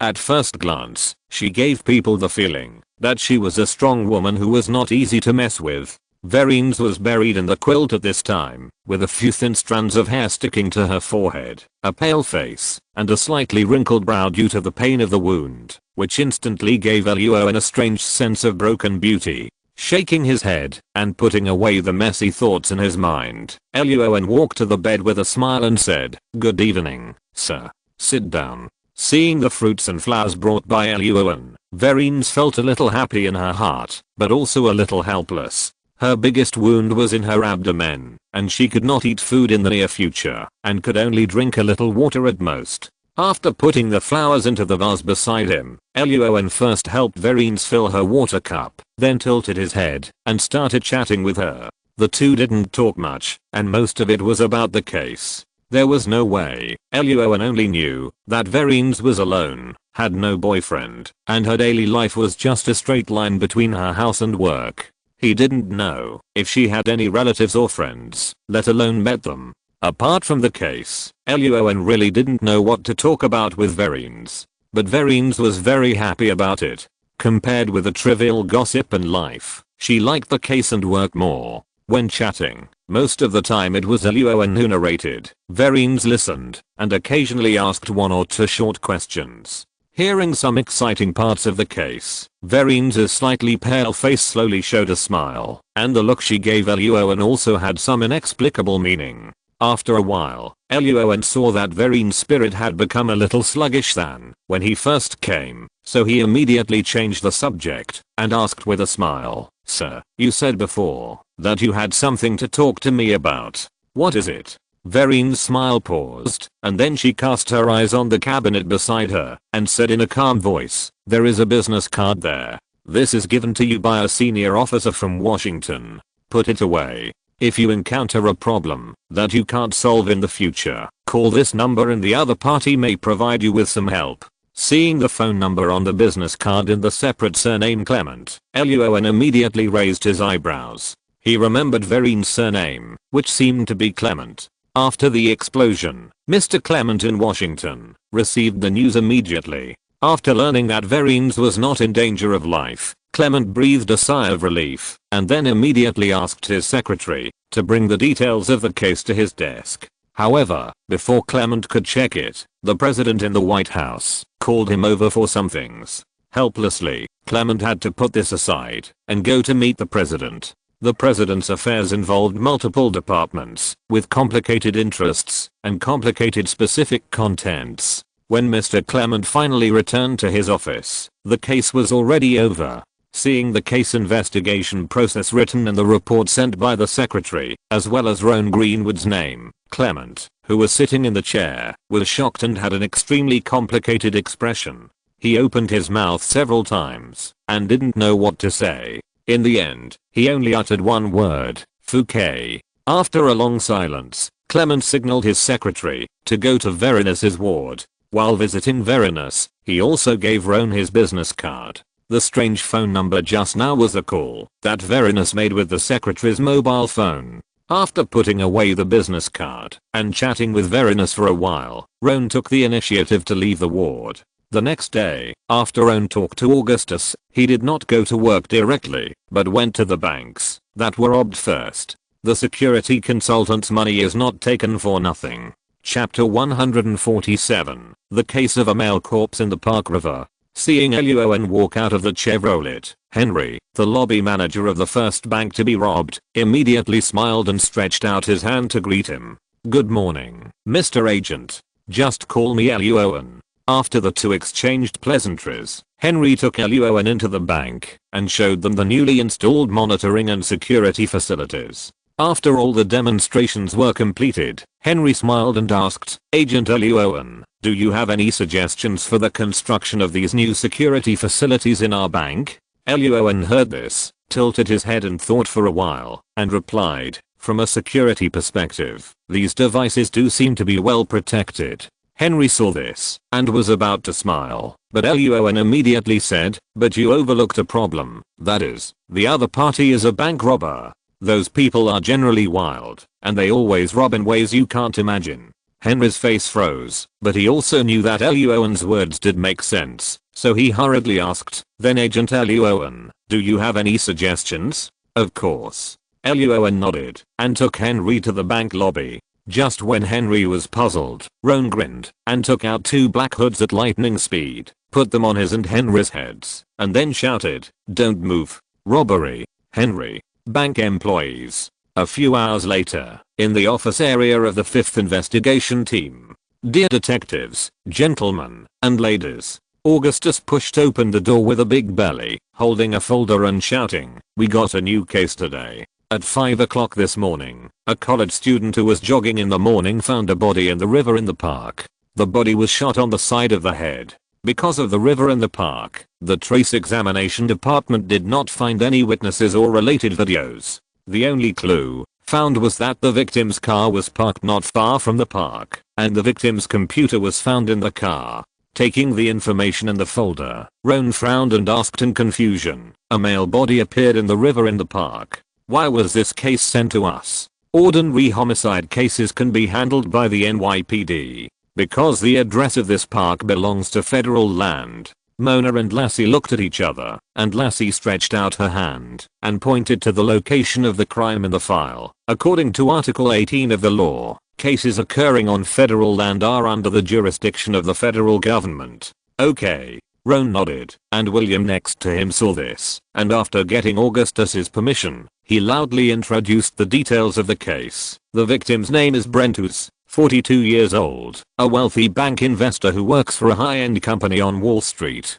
His main job is mergers and acquisitions between companies. As for Brentus himself, he has no criminal record, no debts, and no lawsuits. But he has a worrying wife. Mona on the side tapped the keyboard a few times and smiled and continued. I found Brentu's divorce file, which shows that his wife Mary Ann had a relationship beyond friendship with a plumber in a construction company while Brent was on a business trip.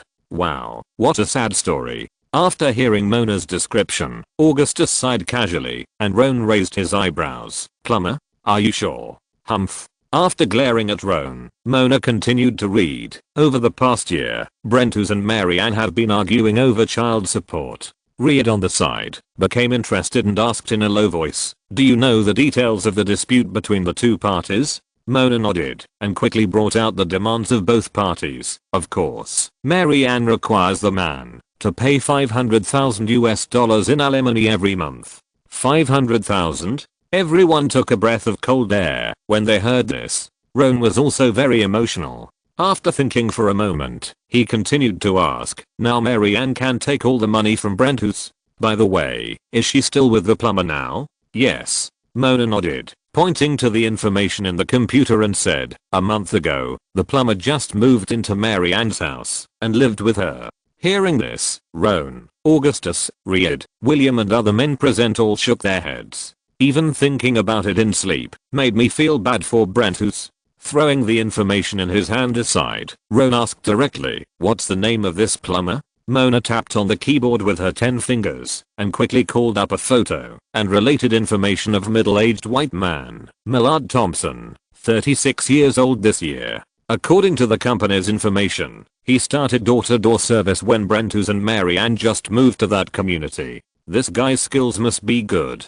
Seeing the photos in the computer, Roan shook his head speechlessly and continued to ask, does he have any criminal record? Mona slid down the mouse and nodded, one time for drunk driving and one time for drunk assault. After continuing to briefly analyze the information in his hand for a while, Augustus stood at the front of the investigation team with his hands on his hips and loudly arranged the work. Dear agents, let's continue to investigate Brentus now and find out all the information about his private life, recent work content, hobbies, and interests. In addition, Reed, you go to the trace examination department and bring back the autopsy report as soon as it comes out. By the way, you have to bring back the computer as well. Lassie, go visit Brentu's company and see if there are any clues there. Reed and Lassie nodded in agreement. Augustus tilted his head and looked at Roan. Roan immediately said with a serious expression, Mona and I will visit the victim's wife and ask the plumber.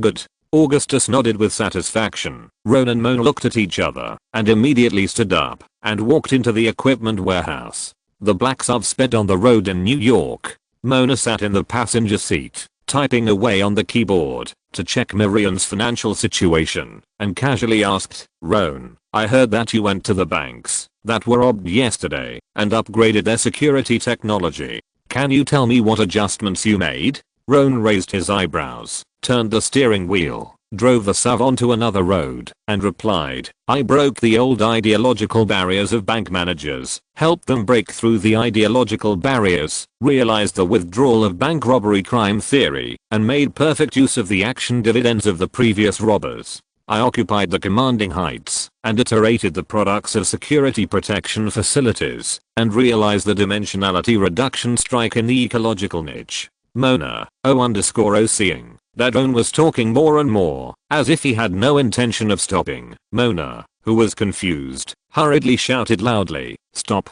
Speak human language." Roan blinked and said directly, "I pretended to be a bank robber and showed the bank manager several ways that the robbers would bypass their current security facilities and finally successfully rob their bank." Mona. At this time, the car just arrived at the door of Mary Ann's house. Mona gave Luo An a fierce look, then put away the computer and got out of the car. When they arrived at the gate of the villa, the two looked at each other, and Luo An reached out and pressed the doorbell. Chapter 148. Millard Thompson. Inside the villa. After learning about her husband's death from Roan, Mary Ann had an incredible expression on her face. She covered her mouth and sat on the sofa with red eyes. A few minutes later, Mary Ann calmed down and said with a sob, "Brent and I have been married for 10 years. I thought we would go on forever, but..." Mona, who was sitting on the sofa, handed Mary Ann a piece of toilet paper and asked in a low voice, "What happened between you two? Brent only has work in his eyes." Hearing Mona's question, Mary Ann seemed to have turned on a switch and continued to say, "Before marriage, although he was busy, he would always go home. But after marriage, he was always on business trips and always busy with work. Even when he came home, he would always stay in the study." Hearing this, Mona looked up at Roan. Roan blinked, not knowing what Mona meant. "I really can't stand it anymore." On this side, Mary Ann continued to narrate, "After marriage, I was alone most of the time. What's the point of this kind of marriage? I'm too lonely." Roan nodded with his chin in his hand. "If there is a blockage below, it naturally needs to be cleared. This is what plumbers do." At this point, Mary Ann noticed that Mona's eyes were a little strange. After a moment of hesitation, she waved her hands and said, "But I still love Brent. I will never do anything to hurt him." Mona heard this and said expressionlessly, "But your divorce record doesn't seem to show that. It's just because of money." Mary Ann sighed. "You know, once things are related to money, they will always become complicated."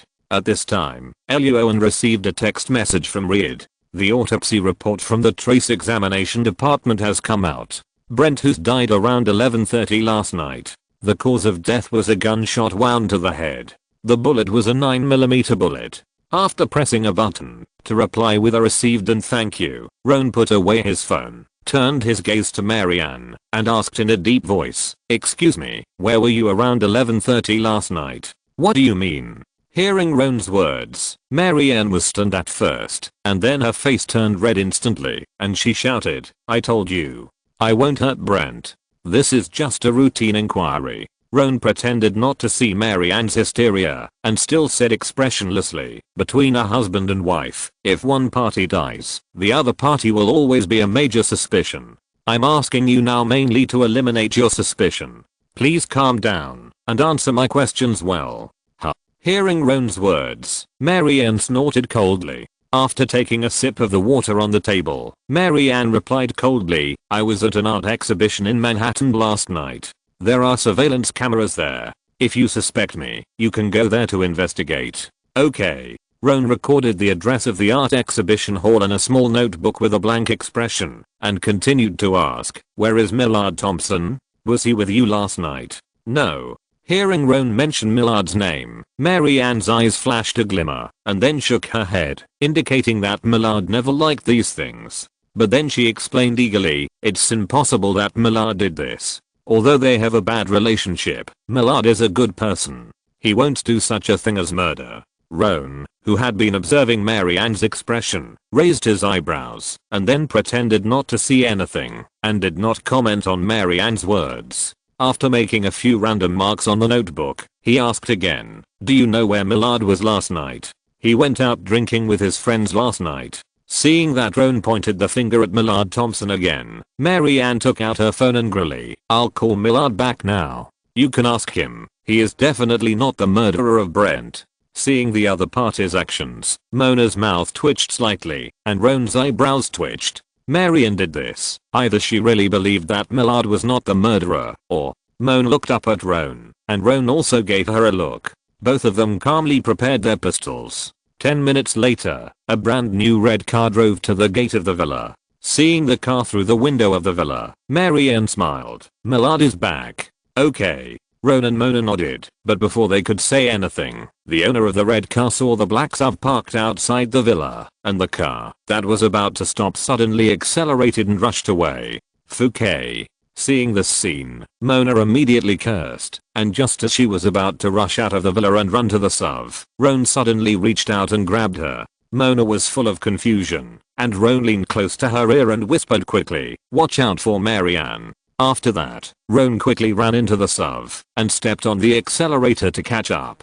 Looking at the SUV that disappeared in her eyes in the blink of an eye, Mona was silent for a second. The corners of her mouth rose, and then she turned back to the villa. In the villa area in southern New York, the shadow of a red car was speeding on the road. Several car owners who happened to pass by and were frightened were about to curse, but a black lightning that was faster than the previous car rushed out from beside them. The black SUV was running on the road. Luo An sat in the driver's seat with a calm face, manipulating the steering wheel with both hands, leaving the anger of the drivers behind him aside. He had just notified the NYPD patrolmen who were patrolling nearby, and those patrolmen said they would arrive soon. After all, it was a wealthy area, and a large number of NYPD would rush to the scene at the slightest sign of trouble. Millard Thompson, who was driving a new car, looked at the light and shadow passing quickly outside the car window, and his heart was pounding uncontrollably. It was the first time he drove the car so fast. Fortunately, this was a villa area and there was not much traffic, otherwise he felt that he might have crashed a long time ago. Seeing the black SUV that was behind him at the beginning, but was getting closer and closer to him, Millard Thompson's mouth was dry. Then, the distance between the black SUV and the red car began to maintain a balance. Seeing this, Millard Thompson thought that the SUV had reached its maximum speed and he breathed a sigh of relief. But when Millard Thompson carefully checked the rearview mirror, he found that Roan, who was driving the SUV, was not only calm, but also waved to Millard when he saw him looking at him, with a smile on his face. Seeing this scene, Millard Thompson's pupils trembled, and his hair stood up. Before he could say a word to greet others, a police car with a shrill alarm suddenly appeared in the distance. After confirming that the target was the red car in front of them, the two policemen who ran down from the police car immediately laid portable car blocking spikes on the ground. Shit. Seeing the nails on the ground, Millard immediately cursed, hurriedly slowed down, turned the steering wheel, and prepared to drive the car to the opposite lane. At this time, Roan, who was driving the SUV, calmly took out the Glock 18 with his left hand, aimed at the car, and pulled the trigger. Bang bang bang bang bang. Chapter 149. If necessary, please move to the browser. The bullets were fired from the muzzle and hit the target very accurately, causing the target to tremble. Ahem. Roan's shooting was very accurate. 3 bullets hit the left front wheel of the red car, and the remaining 2 bullets hit the left rear wheel. The red car, which was turning, lost its balance instantly, and crashed diagonally into the trees on the side of the road. Slowly parking the SUV on the side of the road, Roan, holding a Glock 18, slowly walked to the smoking car in a guard posture. The driver was indeed Millard Thompson, and because he obeyed traffic rules and wore a seatbelt while driving, his injuries were not serious, just a thigh fracture plus coma. As usual, Roan took out his mobile phone and called an ambulance. Just after hanging up the phone, Mona called him again. Seeing this, Roan hurriedly pressed the answer button. "How is it, Mona? Are you okay? What can happen to me?" Mona was a little happy to hear Roan care about her, but the content of his words still made her roll her eyes. After all, Mona was trained at the FBI Academy, so she has no problem with basic fighting skills and shooting. But now is not the time to talk about this. Mona smiled and said to the phone, Roan, thanks for letting me stay." Roan raised his eyebrows. "Did Mary Ann try to attack you?" "Of course not." Mona smiled and replied on the other end of the phone, "But I found 2 interesting things in her house." That afternoon, in the interrogation room of the 5th investigation team, Millard Thompson, with a bandage on his head and a plaster cast on his thigh, sat in a wheelchair, looking at Roan and Mona across the interrogation table with a dark face. Selectively ignoring the unhappy expression on Millard Thompson's face, Roan waited for Mona to prepare the laptop, drank a sip of coffee, coughed lightly and asked, "Millard Thompson, you." Before Roan could finish his words, Millard shouted, "I tell you, I didn't kill Brent. His death has nothing to do with me. I didn't even think of killing him." "Really?" Roan raised his eyebrows and asked, "Then why did you run away?" "Because I don't trust you, FBI," Millard said with disdain. "I have a criminal record, and I also slept with Brent's wife. You will definitely identify me as the murderer." "Wow, you really know yourself." Hearing Millard's words, Roan nodded and shook his head, then took a few pieces of paper from the side, threw them in front of Millard, and said, "But there are more reasons why we suspect you. Mary Ann told us that you went to drink with friends last night, but we asked all your friends and found no trace of you drinking with any friend. So, where were you around 11:30 last night?" When Millard heard this, his face froze. After thinking for a while with his head down, he said the same thing. "I didn't kill Millard. I wasn't the one who killed him." Seeing Millard's attitude, Roan pondered for a few seconds, tilted his head, and looked at Mona. Mona nodded and took out 2 pieces of paper from under the laptop. These 2 pieces of paper were the 2 interesting findings that Mona mentioned. One of them was the hospital's test report. "Millard, do you know? Mary Ann is pregnant, and it shows that she has been pregnant for 4.5 weeks. Looking at the report in front of him, Millard's face was expressionless. There was no joy or surprise. Seeing this, Roan still smiled, but handed another piece of paper to Millard. "This is Mary Ann's appointment for an abortion, which will be in 2 weeks. Hearing this, Millard's body trembled, and then he quickly turned his eyes to the paper on the table. Seeing Millard's face full of doubt and uncertainty, and then his increasingly ugly expression, Roan calmly drank a sip of coffee, and then added fuel to the fire. "Brent and Mary Ann have been divorced for a year. If I'm not mistaken, this child is yours. From your appearance, Mary Ann seems to have told you that she wants to abort the child." Fouquet. This damned Mark. Hearing Roan's words, Millard's face turned a little redder. After a long silence, Millard knocked hard on the trial table and said in a hoarse voice, "I want to see a lawyer." Outside the interrogation room, the office area of the 5th investigation team. "How is it, Roan?" Augustus held a box of hamburgers and distributed them to the agents of the 5th investigation team one by one. Finally, he walked to Roan and asked with a smile, "What's the situation with Millard?" "He is still discussing with the lawyer, but we already know the truth about him. Lassie and Ryder have also gone to arrest Mary Ann." Taking the hamburger and taking a bite, Roan shrugged, indicating that this story was nothing new. The husband was always busy with work and ignored his wife. The wife was lonely and unbearable, so she played passionate double row with the plumber. The specific situation of double row has been demonstrated in detail on many license plates in the island country. If you need it, please move to the browser. There is a first time to play games in double row, and there will be a second time, and there will be a third time. In short, in the end, things develop smoothly to the root of divorce asking for alimony murdering the ex-husband. Augustus nodded. "So, the truth of this case is that Mary Ann used the reason of pregnancy to ask Millard to kill her ex-husband Brent. On the surface, it was said that after Brent's death, the two shared Brent's money. In fact, Mary Ann planned to send Millard to prison afterwards, abort the child herself, and then enjoy Brent's money alone."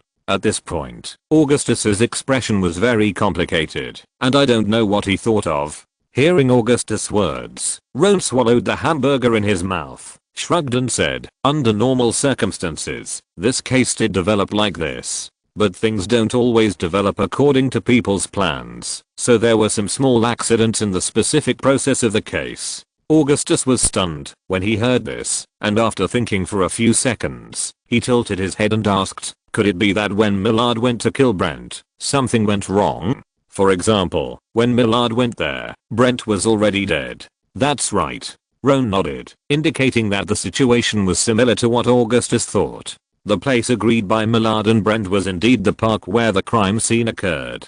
But before Millard could go there, Brent was killed by someone. Because the murderer threw Brent's body into the river, Millard waited for several hours but no one came, and he was exposed to the cold wind all night in vain. This is also the reason why Millard refused to speak before, and is still discussing with his lawyer. Millard's behavior is obviously attempted murder. In the United States, the punishment for attempted murder varies depending on the criminal record of the suspect, the motive for the behavior, the weapon used, and other factors. Sometimes it is sentenced to a misdemeanor, and sometimes it is sentenced to a felony. Okay. After listening to Roan's description, Augustus, who had finished the burger in a few bites, patted his stomach and asked with his head tilted, "So, we are back to square one, right?" "No." Roan, who had just finished half of the burger, shook his head, wiped his hands, took out a piece of paper from the side, handed it to Augustus, and smiled. "I found a new clue. This thing is probably the real reason why the murderer killed Brentus." Chapter 150 The Truth of the Case. Taking the paper Roan handed him, the table on it was filled with various numbers. Augustus was dizzy and didn't understand what the numbers in the table meant, so he asked directly, "What is this?" "A miracle of capitalist society." Roan took the paper back, took a few bites of the burger, and explained with a smile. "This company called SDAM executed a stock transaction of a company on Wall Street, and the transaction was worth $20 million. And on the second day, SDAM miraculously sold these stocks for $42 million. Wow." Hearing Roan's explanation, Augustus' eyes widened instantly, and he asked hurriedly, "Have you found out who is behind SDAM?" "No, SDAM is just a shell company." Roan shook his head. He studied accounting in his previous life, so he was able to quickly find this abnormal transaction among the many transactions that Brentus had come into contact with. Then, Luo An continued, "Not only that, there is another shell company behind the shell company SDAM. And the $42 million first entered a bank in Houston, and then quickly transferred to some offshore banks. After staying in the offshore bank for a few seconds, it was quickly transferred to." Before Luo An could finish his words, Augustus answered with an ugly face, "Cayman Islands, right?" "Yeah." Luo An nodded. "The confidentiality of the Cayman Islands is very strong. The information of directors and shareholders of companies registered in the Cayman Islands is not open to the public. Copies of the director and shareholder registers are kept in the registry and will never be released. As for taxes, except for paying the license fee to the government in January every year, no other taxes are required. Therefore, the Cayman Islands has become a tax haven in the world. It is harder than climbing to the sky to find specific information about transactions there. After all, in America, the most important thing to offend is the rich. Then the search warrant is useless." After receiving Roan's affirmative answer, Augustus looked unhappy. "That is to say, we are fighting against a master this time, right?" Roan nodded, and the other party's operation seemed very skilled. "The person who transferred the funds is not an ordinary master." After pondering for a few seconds, Augustus tilted his head and asked, "So, do you have any clues to continue the investigation?" Involving such a high capital crime, Augustus felt a little headache for a while. "Of course." Hearing Augustus' question, Roan grinned and took out another piece of paper from the table beside him. Augustus did not take it, but waved his hand to signal Roan to explain. "On this piece of paper are the numbers that Brentus has dialed and received in the past few days." Luo An glanced at the strings of numbers on the paper and thought that August might have misunderstood something, so he smiled and explained, "One of the strings of numbers is from the Securities and Exchange Commission. I just called the other party and found out that the other party is a lawyer named Wells. And Wells is the director of the enforcement department of the Securities and Exchange Commission." August's eyes lit up immediately. Obviously, the real situation of this case is that Brentus discovered the improper stock trading of SDAM and contacted the Securities and Exchange Commission. As a result, this news leaked from somewhere, causing Brentus to be silenced. Hearing Luo An's words, August's big black face suddenly showed a smile, and he nodded repeatedly and praised loudly, "Well done, Luo An. I knew that handing this case to you was the right choice." Luo An heard the words, grinned, reached out and took another big hamburger from the box in front of August. The next day, morning, in a building in the Wall Street area, in the elevator, Lassie was silent for a while, tilted her head and asked, "Roan, I remember that the information shows that you worked on Wall Street before you came to the FBI, right?" "Yeah." Roan nodded. Lassie was even more confused when she saw this and slowly moved closer to Roan, whispering, "Why did you, a top student who graduated from the University of Massachusetts Boston with a degree in accounting, leave here and choose the FBI?" With Roan's conditions, if he worked hard on Wall Street for decades, he would definitely live an elite life that ordinary people envy. The monthly salary of the FBI is not as high as the commission that some people on Wall Street get after completing a stock transaction. Hearing Mona's words, Roan rolled his eyes in his heart. How do I know? Roan has received most of Roan Greenwood's memories. But the only thing that Roan Greenwood chose to leave Wall Street and join the FBI was that he couldn't see clearly, no matter what he did. The only memories that could be seen clearly were Roan Greenwood's training days at the FBI Academy and his graduation with honors and eventual transfer to the FBI's New York branch. After trying every possible way to see that memory clearly, Roan finally chose to put it aside for the time being. Anyway, this memory has no impact on his current life, and there will always be a day in the future when he can see it clearly. However, Roan also has some guesses about the content of this memory, but he has not found any evidence yet. Ding, the elevator arrived at the destination. Roan selectively ignored Lace's expectant eyes waiting for him to answer the question, and walked into a small economic investment company. As soon as he got to work this morning, Roan and Lacey went to the Securities and Exchange Commission to ask Attorney Wells. Then, from Attorney Wells, they learned the name of this small economic investment company. According to Attorney Wells, Brentus found out that it was an employee of this company who completed all the operations of buying and selling stocks of SDAM. The small economic investment company was bustling with people shouting on the phone, and the excitement and exclamations that were completely synchronized with the rise and fall of stock prices in the computer. Looking around, Roan took Mona to a thin white young man, patted him on the shoulder and said expressionlessly, "FBI. Hello, Kermit, we had something to ask you." Seeing the golden badge that Roan showed him, Kermit's face, which was flushed because of the rising stock price, turned pale in an instant. In the lounge of the small economic investment company, Roan bought himself and Lassie a cup of coffee in a very familiar manner, then handed Kermit a piece of paper from his pocket and asked with a smile, "Kermit, it seems that you already know the reason why we came to you, so I won't waste my words. Tell me, what is the matter with this 20 million transaction?" This.